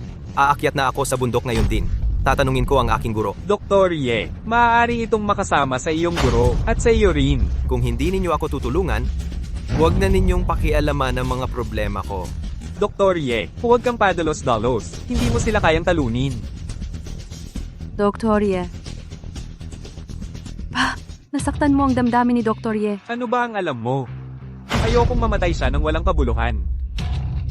Siya ang nagligtas sa buhay mo. Alam kong iniligtas niya ang buhay ko. Ngunit kung sasabihin ko sa kanya ang totoo, hindi lang ako ang mamamatay. Ang buong angkan namin ay magigiba. Ang pamilya nating Duan, ang pinakamayaman sa buong Timog Lungsod. May mga taong kinatatakutan pa rin tayo. Ano ba ang halaga ng pamilya natin? Kung ikukumpara sa 4 na dakilang angkan, para lang kaming mga langgam. Kaya nilang durugin tayo anumang oras. Ano ang dapat nating gawin? Wala na lang ba tayong gagawin? Si Ye Wuswang na ito.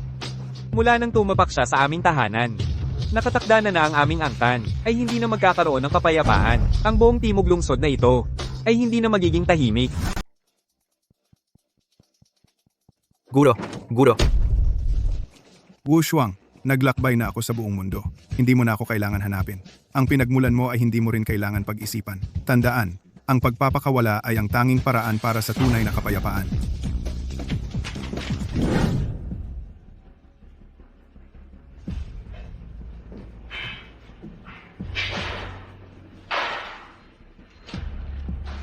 Sabi ko, mga taong mataas ang pagtingin, nakatayo dito at hindi gumagalaw, isang araw na hindi kumakain o umiinom. Ngayon, mga estudyante ng medisina, nagsisimula na magsagawa ng mga ritual. Sasabihin ko sa iyo, hindi ko gagalawin ka ngayon, dahil may silbi ka pa, mag-ingat ka at mabuhay ng maayos. Maaaring isipin ko, na panatilihin ang buo mong katawan.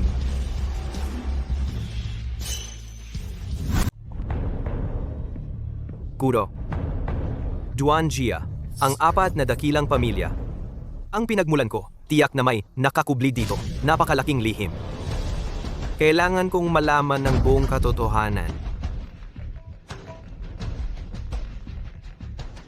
Oy, May problema? May problema. ano ang nangyari? Ang tatay ko.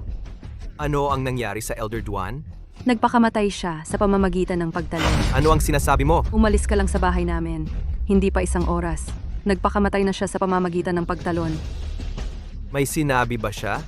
Sinabi lang niya. Basta't imbestigahan mo ang pinagmulan mo. Ang Duanjia ay hindi magiging payapa. Ang lungsod ng Nancheng ay hindi rin magiging payapa. Marami siyang alam. Nagpakamatay siya para protektahan ang Duanjia. Kung ganito ang pagkakasabi, ang guro ko, Ano ang nangyari sa guro mo? naku, ang guro ko, siguradong nasa peligro siya. Amo, ang guro ni Ye Wuswang. Nakuha ko na siya. Pero ang matandang lalaki ng pamilya Duan, hindi pa ako gumagawa. Tumalo na siya sa bintana, pero nakakaunawa siya ng sitwasyon. Mas mabuti na rin. Ngayon, alam na, ang mga taong alam ang pinagmulan ni Ye Wuswang. Ang guro niya lang ang natitira, tama ba? Oo. May silbi pa siya ngayon. Kahit anong paraan gamitin mo, Ye Wuswang dapat mamatay sa loob ng isang araw. Dapat namatay siya 20 taon na ang nakalipas. Sige, huwag kang mag-alala. May paraan na ako. Sa pagkakataong ito, siguradong mamamatay si Ye Wuswang. Si Yao, tungkol sa 4 na malalaking pamilya. Gaano ang alam mo? Sabi nila, ang 4 na malalaking pamilya ay napaka-misteryoso. Noong bata ako lang din.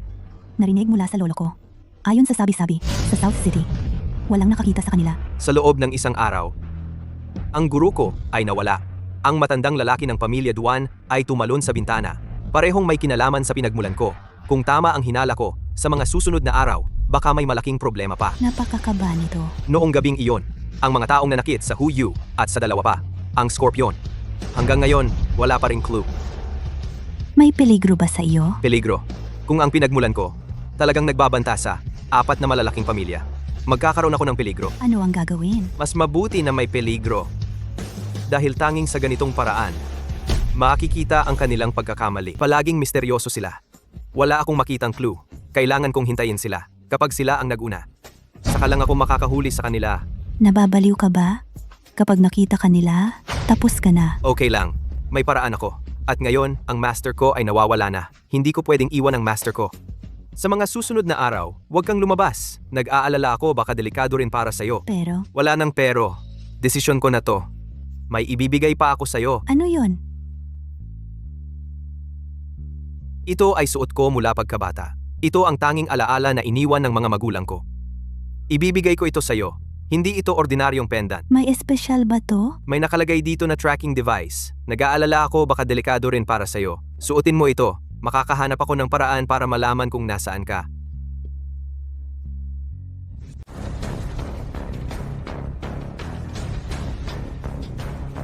Matanda, impitahan ko na mong kainin agad ang pagkain mo. Kung hindi, baka patayin kita. Ayaw mong magsalita? Sige. Ang lakas mo, hintayin mo pag nakakuha ko ng isa pa. Sabay na kayong paghihirap.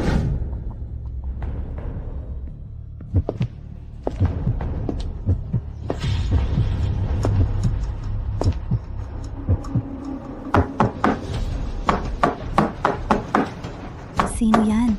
Delivery. Nasaan ang delivery? Naiwan ko.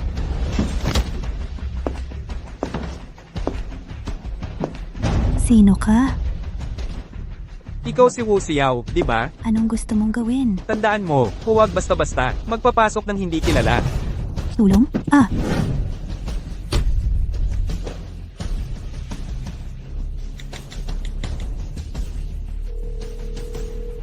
Magandang araw po. Ang tinatawagan ninyo ay pansamantalang hindi makakonek. Pakihintay lang po.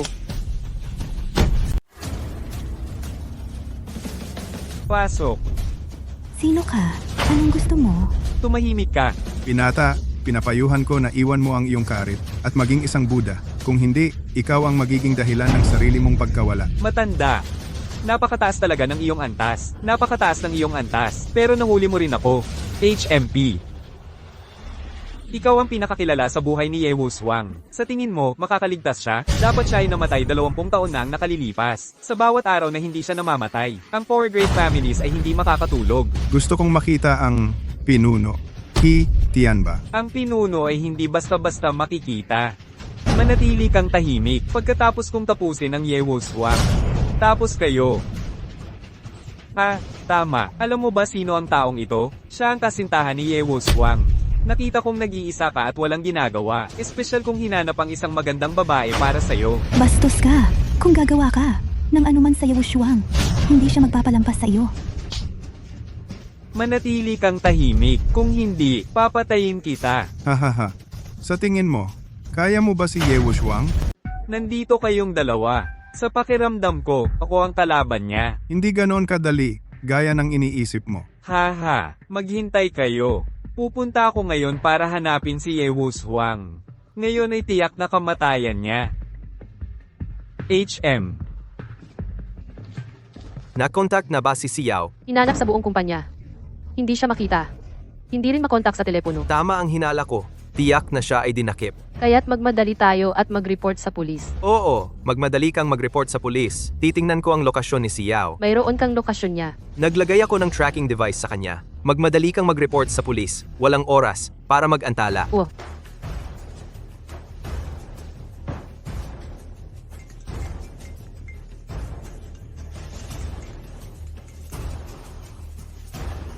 Kumusta? Ye Wushuang, okay ka ba? Panahon na para magkita tayo. Tinawagan mo na ako. Nagulat ka? Nasaan ang asawa ko at ang aking guro? Huwag kang mag-alala, ligtas sila ngayon. Ano ang gusto mong gawin? Ano ang gusto kong gawin? Kapag nakita mo ako, malalaman mo na. Binabalaan ko kayo. Kapag ginawa mo ang kahit anong masama sa asawa ko at sa aking guro, papatayin kita sa isang napakasakit na paraan. May karapatan ka bang magbanta sa akin ngayon? Saan kita makikita? Sa opisina sa kabilang side ng kumpanya mo. Nasa rooftop ako. Pumunta ka rito. Sige, pupunta ako agad. Tandaan mo, binibigyan ko lang ng 20 minuto. Kapag hindi ka makarating sa loob ng 20 minuto, ang dalawa, hindi mo na sila muling makikita sa buong buhay mo.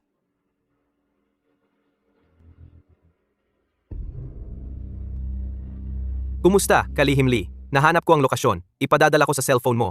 Magmadali kayong pumunta doon.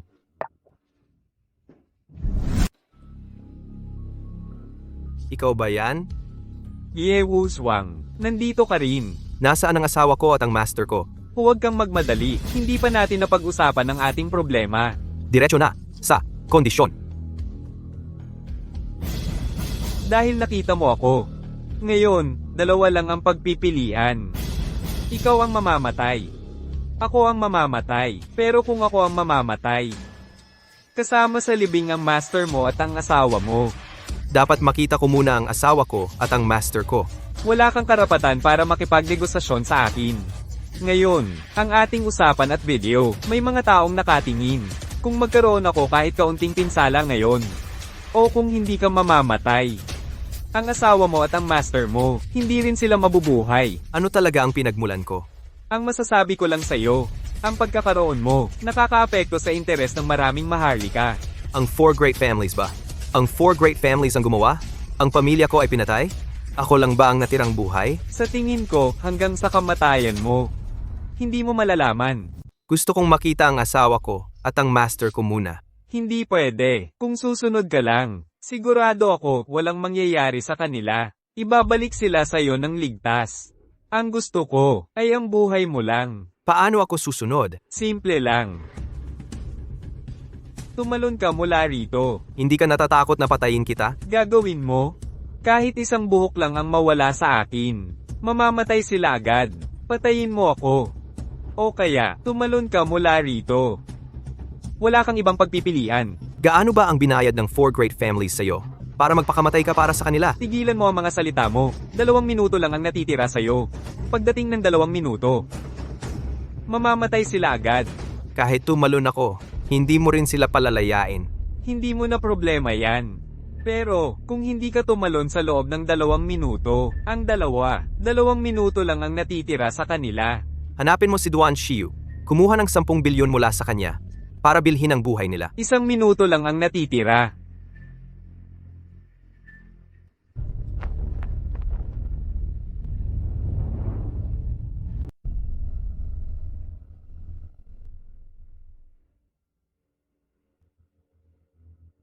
Sir, natapos na si Ye Wuswang. Huwag kang mag-alala. Magaling. Paano mo natapos? Walang may iwan na bakas? Sir, huwag kang mag-alala. Siya mismo ang tumalon. Hindi tayo mahuhuli. Mabuti, kailangan mong tiyakin. Kung patay na talaga siya, saka lang ako makakampante. Huwag kang mag-alala. Galing sa ganito kataas na pagtalon, bumagsak sa sementadong lupa, kahit nakatawan mo'y bakal. Hindi siya mabubuhay. Mabuti, umalis ka na rin agad. Ayusin mo ang lugar. Paano naman ang kanyang guro at asawa? Kung wala na silang silbi, hindi na kailangang iwan. Sige, naiintindihan ko. Ye Wuswang, sa wakas, magkakasama na kayong pamilya sa ilalim ng lupa.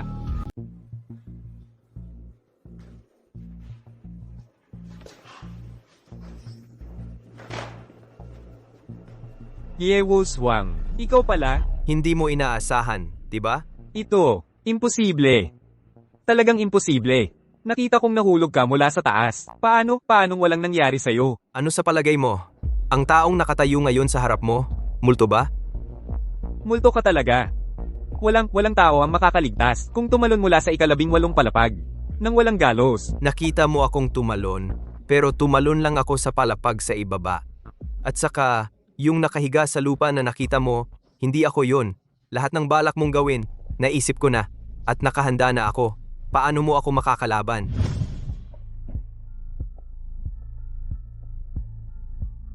Hoy, Xiao Li. Inaya niya ako sa rooftop para lang mapilitan akong tumalon. Kailangan mo lang, pagkatapos kong mag-text sa'yo, magpadala ng isang tao na humiga sa lupa. Mapanlilin lang na yon sa kanya. May paraan ako sa pagtalon ko. Paano naman posible yan? Sa diksyonaryo ni Ye Wushuang, walang imposible. Imposible ito. Lihim na kwarto ko to. Paano mo ito natagpuan? Walang may alam sa lugar na ito. Simple lang.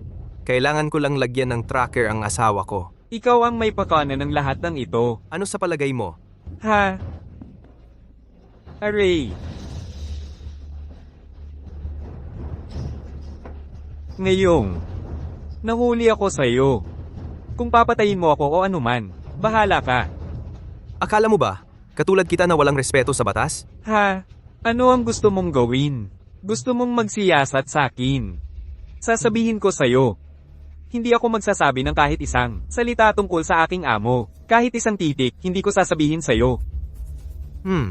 Bihira lang ang tulad mong may prinsipyo. Tapat ka talaga sa iyong amo. Sige, palalayain kita. Palalayain mo ako? Bumalik ka at sabihin mo sa amo mo, hintayin niya ako sa bahay niya. Kapag nalaman ko na ang lahat ng katotohanan, pareho nating pag-uusapan ang lahat ng ating issue.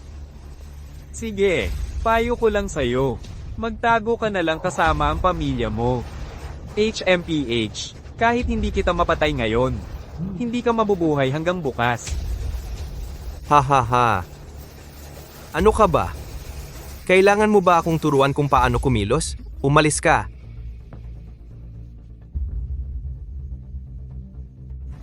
Pasensya na po, amo. Nagkamali ako. Nakita ko talaga siyang tumalon sa rooftop. Tumalon siya sa rooftop. Hindi ko inakala na napakatalino niya. Kung ganito ang sitwasyon, si Ye Wushuang ay ligtas pa rin? Pasensya na po, amo. Bigyan mo ako ng isa pang pagkakataon. Sa pagkakataong ito, siguradong papatayin ko siya. Ilang beses na ba kitang binigyan ng pagkakataon? Opo. Isang pagkakataon lang ang kailangan ko. Sa pagkakataong ito, siguradong si Ye Wushuang. Papatayin ko. Nailigtas din niya ang kanyang guro, tama ba? Pasensya na po, amo. Nagkamali ako. Alam mo ba ang kanyang guro? Gaano ang alam niya? Pasensya na po, amo. Tumayo ka. Hindi ako tatayo. Pakiusap po, sa mga taong pinagsamahan natin. Pakiusap po, patawarin mo ako. Ulitin ko. Tumayo ka.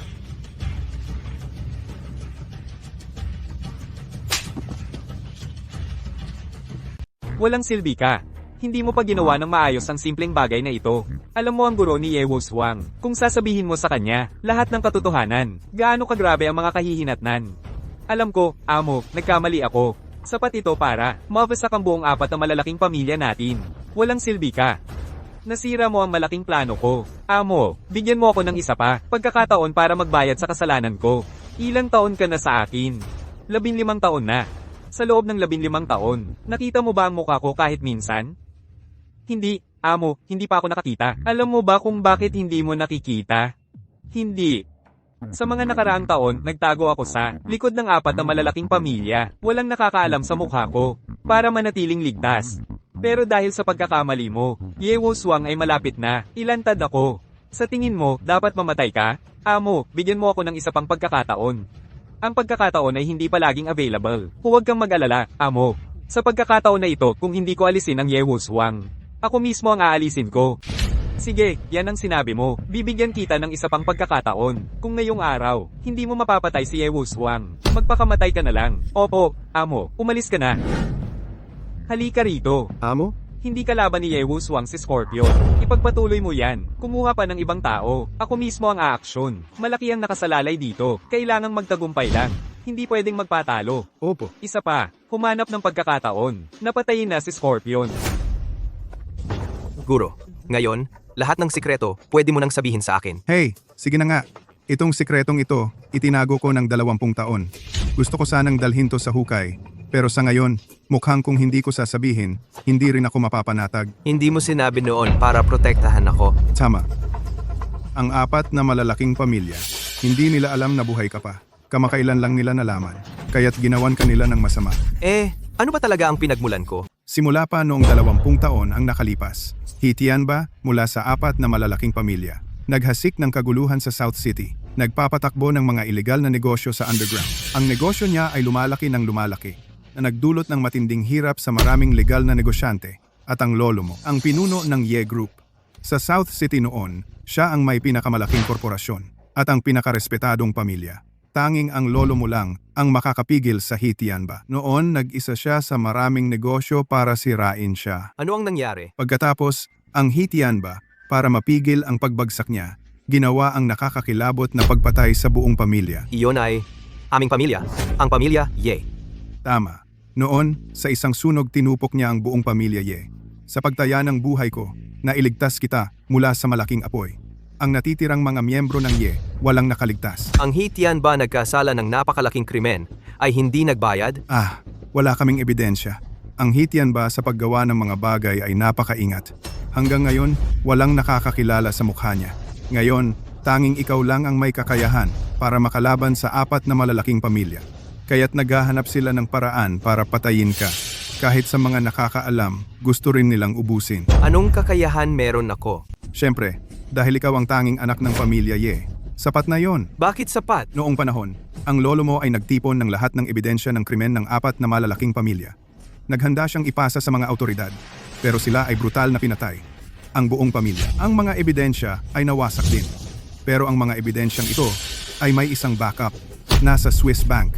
Ang tanging password para kunin ang ebidensya ay ang pag-verify ng DNA bilang tagapagmana ng pamilya Ye. Ibig sabihin, kapag nakuha ko ang ebidensyang ito, ang 4 na malalaking pamilya ay siguradong mamatay. Tama. Bakit noon hindi mo sinabi sa akin? Sinabi ko, para protektahan ang kaligtasan mo. Hindi lang ako alam ang backup. Ngayon, naiisip ko, nagkamali ako. Dapat sinabi ko sa'yo noon. Hitian ba ay anong klaseng tao? Ang taong ito ay mahusay magtago, mapanira at mabagsik. Walang nakakita sa tunay niyang mukha. Parang lahat tayo nakakita sa tunay niyang mukha. Anong ibig sabihin? May 2 pagkakakilanlan siya. Ang una ay ang leader ng 4 na malalaking pamilya, Hitianba. Ang pangalawa ay isa pang malaking negosyante sa lungsod natin, Nancheng. Pero sino siya, walang nakakaalam. Kapag nakuha mo na ang ebidensya na iniwan ng iyong lolo, lahat ng ito ay malilinawan na. Sige, naiintindihan ko. Kukunin ko na ang ebidensya ngayon din. Tiyak kong mahuhuli ko itong si Hitian ba. Magandang araw, Ginang Duan. Magandang araw, Dr. Ye. May nangyaring masama. Anong nangyari? Bigla na lang nagkasakit ang kuya ko. Pakiusap, pumunta ka rito para gamutin siya. Malubha ba? Napakalubha. Nawalan na siya ng malay. Sige, pupunta na ako agad. Yung pagkuha ng ebidensya, antay muna. Parang may kakaiba, di ba? Kakapaghandaan mo lang kunin ng ebidensya. Tapos, nangyari ito. Walang kinalaman ang dalawang yan. Mas mahalaga ang paggamot. Hoy, ako na ang bahala sa paggamot. Ingatan mo ang sarili mo. Nag-overthink ka lang, guro. Paggamot lang naman yan. Anong panganib ang meron? At kung talagang mapanganib, hindi ko hahayaang ikaw ang pumunta. Hintayin niyo ako rito. Babalik ako agad. Hintayin niyo akong bumalik. Kukunin na natin ang ebidensya. Dr. Ye, pakiusap. Iligtas mo ang kuya ko. Bigla siyang nawalan ng malay. 7 o 8 personal na doktor sa bahay. Lahat sila ay walang magawa. Master Duan ngayon? Nagkita ba siya ng kahit sino? Umalis siya ngayon. Noong bumalik siya, sandali lang, nawalan siya ng malay.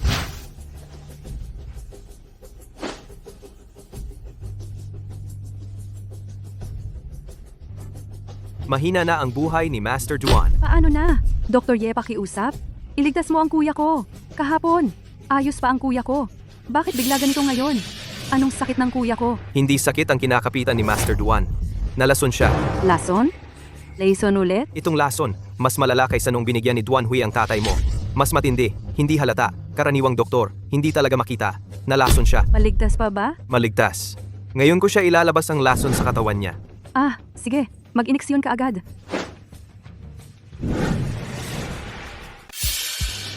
Kuya, gising ka na. Dr. Yi, maraming salamat talaga sa'yo. Kuya? Dr. Yi, yung kuya ko. Gusto niyo magsalita, no? Paano siya? Ang lason na kinain ni Ginoong Duan. Masyadong malakas. Nasaktan na nito ang lalamunan niya. Sa ngayon, hindi siya makakapagsalita. Dahan-dahan lang ang paggaling. Yung naglason.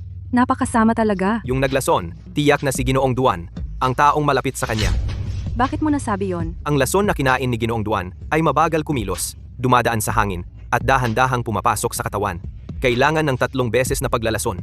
At saka, ang taong yon ay tiyak na malapit kay Ginoong Duan. Kaya't naniniwala ako na ang naglason ay tiyak na isang taong kilala at malapit kay Ginoong Duan. Pero, Mula nang mamatay ang tatay ko, wala nang malapit na tao ang kuya ko. Nagpakamatay ba ang tatay mo sa pagtalon mula sa building? Oo, nang matagpuan ang bangkay niya, hindi na makilala ang mukha. Dr. Ye, mukhang ang kuya ko gusto pa ring magsalita. Tiyak na alam niya kung sino ang naglason. Dali, kunin mo ang papel at lapis para maisulat niya. Siya,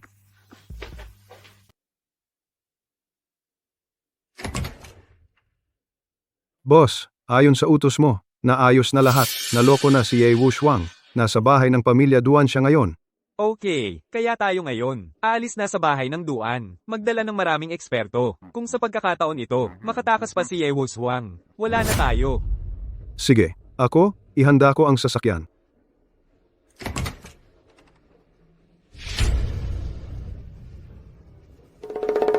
Walang makakatalo sa akin. Hindi kaya ng lolo mo, lalo na hindi kaya mo. kuya, hindi ka makapagsalita ngayon.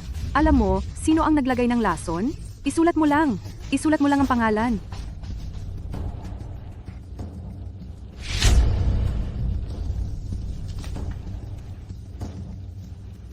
Kuya, bakit tatay ang sinulat mo? Ano ang ibig sabihin? Sinulat niya ay tatay.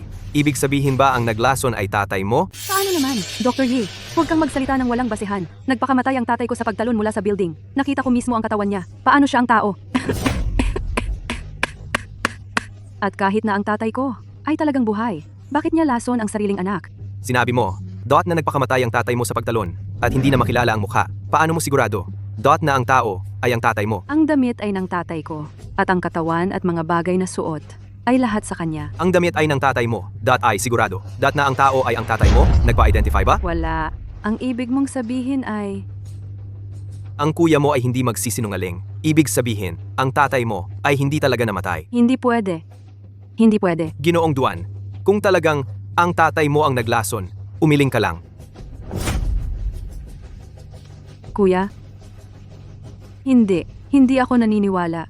Kahit nabuhay siya, bakit niya? Lason ang kuya ko. Ang lason na ginawa ng tatay mo, hindi gagawa ang ordinaryong doktor. Para gamutin ka, tawagan mo lang ako.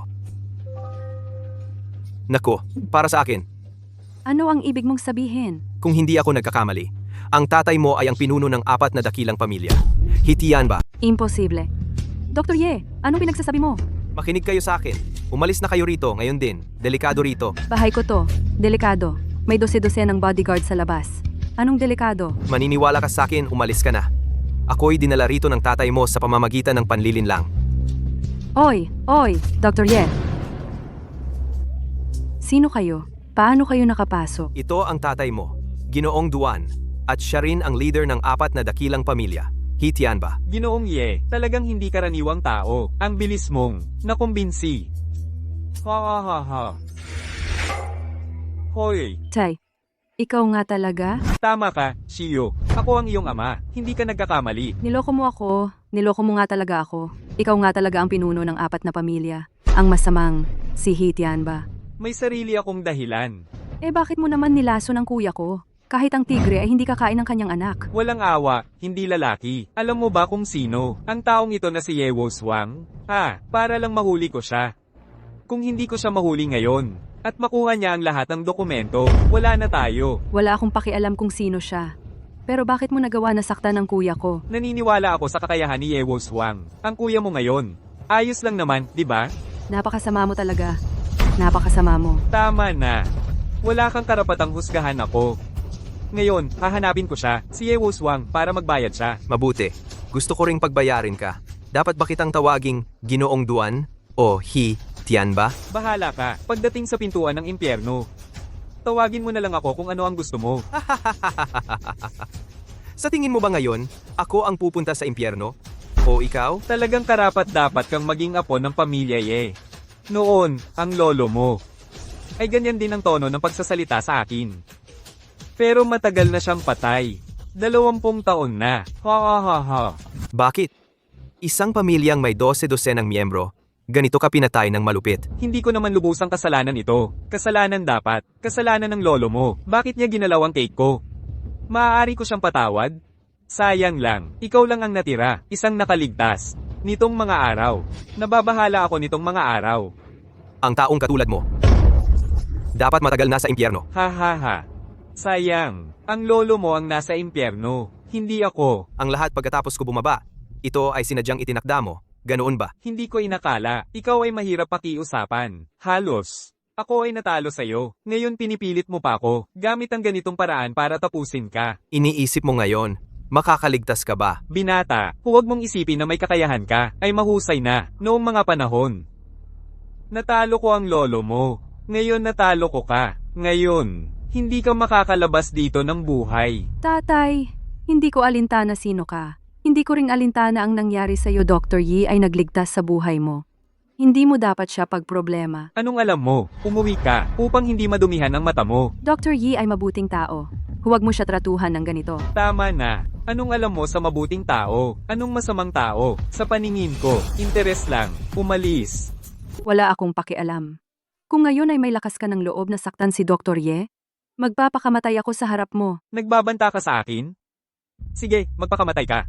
Sige, gawin mo. Wala pang sino man ang nangahas na magbanta sa akin. Ako.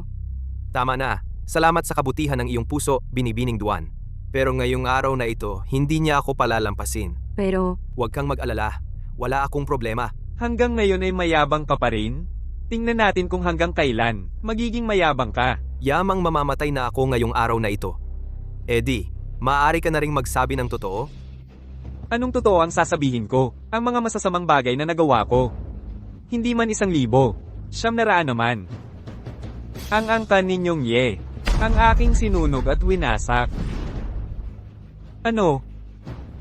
Gusto mo pa ba akong saktan? Mahigit 100 tao ang kasama ko. Nakapalibot sa labas. Anong gagamitin mo para saktan ako? Oy, dapat malapit na ang oras, di ba? Anong malapit na? Ayokong makipag-usap pa sa'yo dahil ipinanganak ka sa angkan ng Ye. Kaaway kita. Paano mo nalaman? Nasiguradong mananalo ka sa akin ngayon? Alam kong malakas ka. Pero ang mga bodyguard na dala ko ngayon, 10 beses na mas malakas kaysa sa'yo. 5, Kayong mga ito, dali, akyat kayo at hulihin siya. 4, 3. Ye Wushuang, mamatay ka na.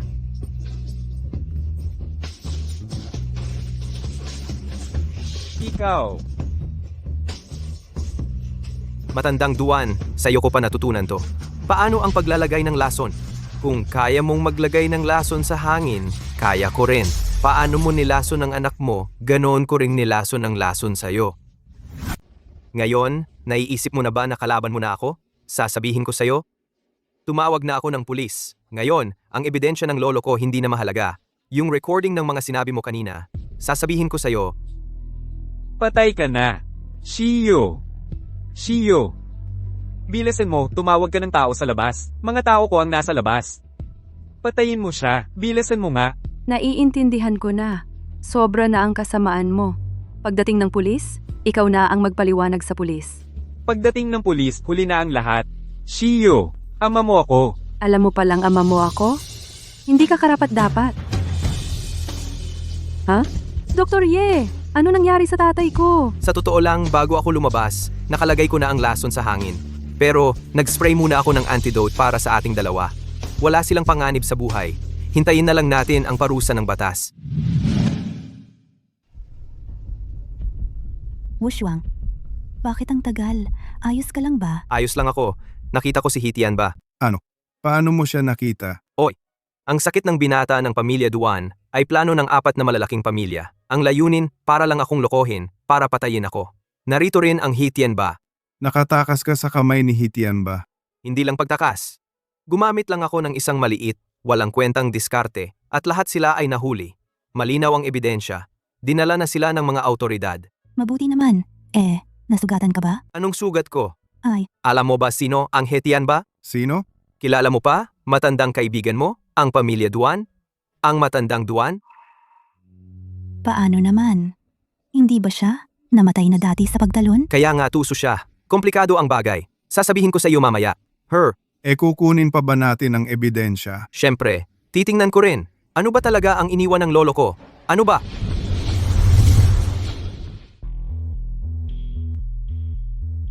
Ye Wushuang. Ito ang nakuha mo, ang ebidensya na iniwan ng lolo mo. Ito nga, Wala naman dito. hindi ko rin alam. Siguro wala talagang backup ng ebidensya.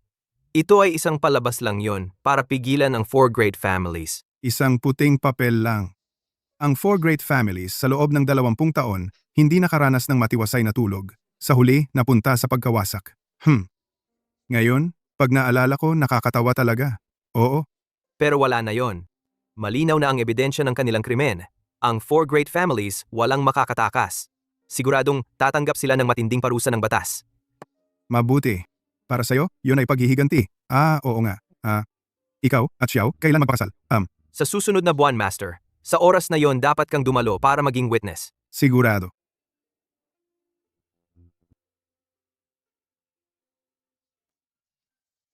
Bukas ay ikakasal na kami. Excited? Ano sa tingin mo? Ano man ang mangyari sa hinaharap, mahal kita palagi. Mahal kita habang buhay. Gagawin kong pinakamasayang babae.